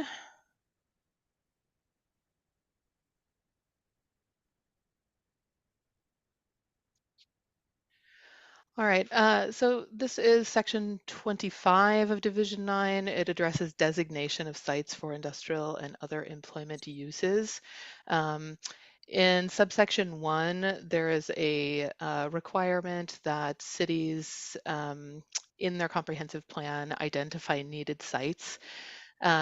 What the department has done here as a first attempt at this is to divide this single section into two distinct sections for site requirements that are related more to traditional employment growth forecasting in section A, and then for amended section B for site requirements related to target industries. So this would really be honing in on introducing the target industries approach for site identification in Division 9. And as Larry noted earlier, what we have proposed here for your consideration is referencing or invoking Business Oregon, the Oregon Business Development Department, to help provide justification for specific site requirements. But we do need to receive feedback from the Department of Justice on whether this is something that we can feasibly do. But getting input from you as to whether this is appropriate would be very useful as we consider that DOJ feedback. And then I continue scrolling here. All right. So let me get back up to our, sorry for the scroll. This is within Division 9, Section 25, under designation of lands for industrial and other employment uses. We have introduced an additional subsection addressing target industries. This is essentially copied language from special siting characteristics, which is Section 8 above, but it essentially would require that cities and counties that estimate land demand using site requirements of target industries in their EOA will need to designate and preserve those sites with some additional instructions on how that should be done. So this is the extent of our proposed rule amendment, and we would like to hear from everyone here on whether this is meeting your expectations, whether it's an appropriate response to the rulemaking charge provided by the Commission, and how it is that we can further improve our suggestions. Ted, please go ahead. Thank you. Ted Reed, Metro Regional Planning. I think the use of the 3-digit NAICS codes seems appropriate. Our goal is to be targeted, right, with the industries that we're identifying. So I think at the 3-digit level, we're doing what the word suggests we're doing, being targeted. When I think about targeted industries, my mind goes to industrial uses. But so I wanted to confirm that we're only talking about industrial uses. The site characteristic matrix sort of reinforces that sense that I have. That's a good point. I actually had not considered that commercial uses would be a frequently identified target industry, but I think we should talk about that. A good topic for our second meeting. Beth? Beth Goodman at Echo Northwest. I like the direction that this is going. I think it's clear, and I can imagine how one can implement this. I'm sure there's some opportunities for refinements here. One of the things that I want to say would be very helpful is more information, maybe, as an external table, the way that you do other external tables and other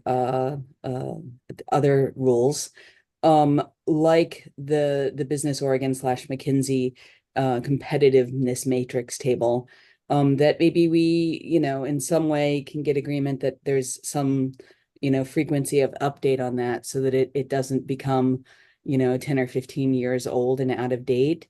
But then the other thing I would ask, and this is an ask of Business Oregon, is could they provide some reporting on some frequency? I don't know if it's every 2 years or whatever, about the types of businesses and industries that that they're hearing may want to locate in Oregon, and the kinds of sites and employment characteristics that they would bring. And then of course the for the ones, that located in Oregon, that's one thing. But another one, it's harder to know, is why did they not locate in Oregon? And some of it may be very, very far beyond our control. And I know that Business Oregon can't identify particular businesses, but maybe if they were looking over a multi-year period, there's some identification of broad industry classes. That would be information that would be helpful. It certainly would. I think it's a brilliant idea. Anthony. Yeah, hi there. So I like the direction this is going, generally speaking. I think the 3-digit level of specificity in terms of classification is useful in terms of projecting and extrapolating potential need. I think that where I might, at least in the back of my head, have some concern is there are some of the categories are quite specific. And so if we are prohibiting local jurisdictions from going to developing a property with a kind of adjacent similar use. So like if I'm looking just as an example, we're looking at like 334, 335 computer and electronic product manufacturing versus electrical equipment, appliance, and component manufacturing. Um, I think the categories are useful to project a need, but just knowing how similar some of them are, we might want to think about a way of having some flexibility within that, because I think that you could really be locking some jurisdictions into a very specific set of uses, and we want to be true to our targets, but we can't always predict exactly which way the economy will evolve 10, 20 years out. Thank you, Anthony. For everyone, that was Anthony Reeder, City of Hillsborough. I agree with that point. I also think that there's probably nothing preventing a city, if we did move forward with the definition at a 3-digit classification level, from identifying multiple similar target industries within those classifications. Just a thought for the future. Let's see, we've got about 5 minutes because I want to make sure that we leave time to review next steps and direction for the committee. So Dave, please go ahead. Thank you, Lee. Dave Honeycutt, Oregon Property Owners Association. Just to follow up with what Anthony was saying, the 3-digit classification would probably be problematic because it's actually too narrow. We might consider the 2-digit classification. If you look through the classification system, and I'm just specifically looking at the 300 section. It's entitled manufacturing. Anything within the scope of manufacturing would certainly give both the property owner and the city more flexibility, and as Jerry noted previously, the carrying costs for property owners, and if they're stuck with a very specific type of use, that's the only potential use that can be made on that site, are going to be particularly punitive for for certain types of property owners, and so that's something that concerns me. And maybe we should, instead of going to a three number classification system, we should look at two. Thank you, Dave. Andrea? Hi, thank you, Lee. Andrea Kloss, Port of the Dalles. So I have one really quick story and then one maybe a comment. So the Port of the Dalles years ago set aside a couple 30-acre parcels targeting wood products and metals manufacturing because at the time those were two really strong economic legs of our stool. Never got the business here. And then in 2005, Google showed up and they saw that we had adequate power, water, and land and a strong fiber backbone, not an industry we had ever thought about. And now we have them here and it's a growing industry in the Dalles and Wasco County. So just to sort of maybe give a specific example about how you think you're targeting the right thing today. But as Jerry said, you know, our future forecasting is not great. So we do need to definitely have some flexibility there. The one comment or question maybe I have, so the Dalles is located on the Columbia River. Washington obviously is our neighbor to the north. And when we talk about cities and counties encouraging to analyze trends in a geographic area larger than our community, I will say that on occasion, there's been some pushback. Why aren't we considering Washington property when we're looking at economic development? And I don't know if this is the group to sort of talk about making some sort of clarification that we're only looking at the state of Oregon boundary or not, but I just wanted to put that out there because we do get that question a lot. Thank you. Great point. Bill, please go ahead and then we'll wrap up with some next steps. Sure. Thank you, Bill with City of North Plains. I want to mostly echo what was said earlier about NAICS defining targeted industries with, you know, what level of NAICS detail.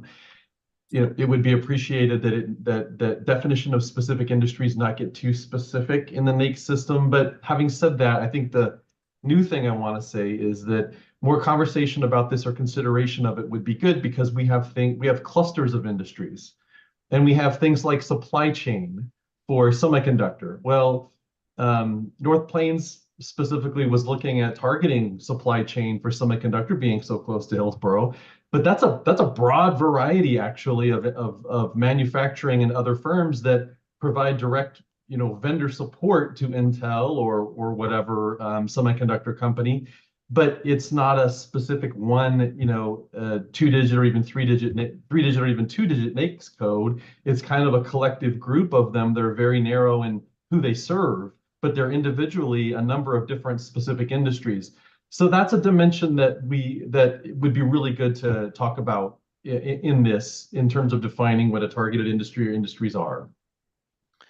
Yeah, thank you for that comment. And I just want to add a little bit of context here as we consider how closely we should be defining what a target industry can or should or should not be for the purposes of applying the target industries approach. So there's nothing in these proposed rule amendments, at least as they're currently drafted, that states that all potential aspirational economic growth needs to have its land supplied through a target industries approach. There are you know, multiple ways that cities already forecast what their land need is aspirationally for employment growth and economic development opportunities. But when we're talking about deviating from that process for, you know, maybe a large employer or a particularly significant site, I do think that we should probably try to clarify, you know, what types of industries we should be thinking about, or at least what level of specificity we should be considering when we're applying this particular approach to assessing future land demand. Okay. I'm going to stop share again and switch.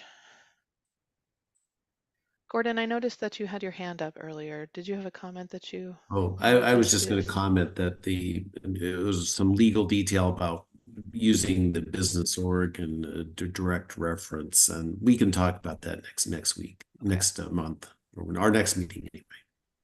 Thank you. I hope it's good news. All right. So I'm sharing the slide deck again, and this slide is titled Instructions and Next Steps for Rulemaking Advisory Committee Members. So we're asking that between now and the next meeting, that committee members consider the key questions that we've discussed today and consult with the organization you represent or the interested party that you are affiliated with to determine if there are additional things that we should be considering and how it is that you think the department can best respond to these questions. DLCD is going to be distributing meeting minutes and hopefully any requested follow-up materials next week. So you should be looking for those. They will most likely be coming from Casaria Taylor, who's kind of in the background on this meeting. So please do flag messages from her as important for the proceedings of this committee. If you would like to have your written comments included in the meeting packet for the second meeting of this advisory committee, you will need to submit them to us by Tuesday, April 16th. And that is so that we have time to integrate them into a meeting packet and then distribute that meeting packet with sufficient time for the committee to review it before that upcoming meeting. Our next meeting is tentatively planned for the week of April 29th to May 3rd. And I think perhaps even today you should be receiving a doodle poll from Casaria asking for your meeting preferences for our second convening. Are there any questions about where we're headed from here or what is being requested of the Rules Advisory Committee right now? Matt? Hey there, Matt Craigie, Washington County. Just a quick request for other materials, Lee. Wondering if we can have included some of the EOAs that have used the targeted industry approach as an example. So I know we're not trying to pick on North Plains, but it would be great to see North Plains's recent one. We talked about the case with Woodburn, and I'm sure there are others from across Oregon that would be a really helpful reference as we move through this process. Thanks. Yeah, you bet. Great suggestion. Ryan, please go ahead. Ryan Sherris, Nitzer Properties. Will this PowerPoint be sent out to the group after the meeting? And then will there be, I understand it's being recorded, will there be a link sent to the YouTube? Yeah, the plan is to distribute the slides immediately following this meeting along with the doodle poll. And if you're ever looking for the recordings of any public meetings that DLCD holds, you can find them on the DLCD YouTube channel, but we'll follow up with the link to this specific meeting as well. Sounds great, thank you.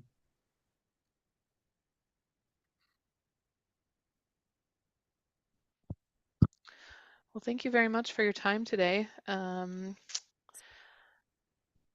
This is our concluding slide, thanking the committee for its time. Thank you very much. If you have any questions, concerns, or you'd like to discuss anything related to the rulemaking, please feel free to get in touch. You can contact Gordon at gordon.howard@dlcd.oregon.gov, myself, lee.mcilvain at dlcd.oregon.gov.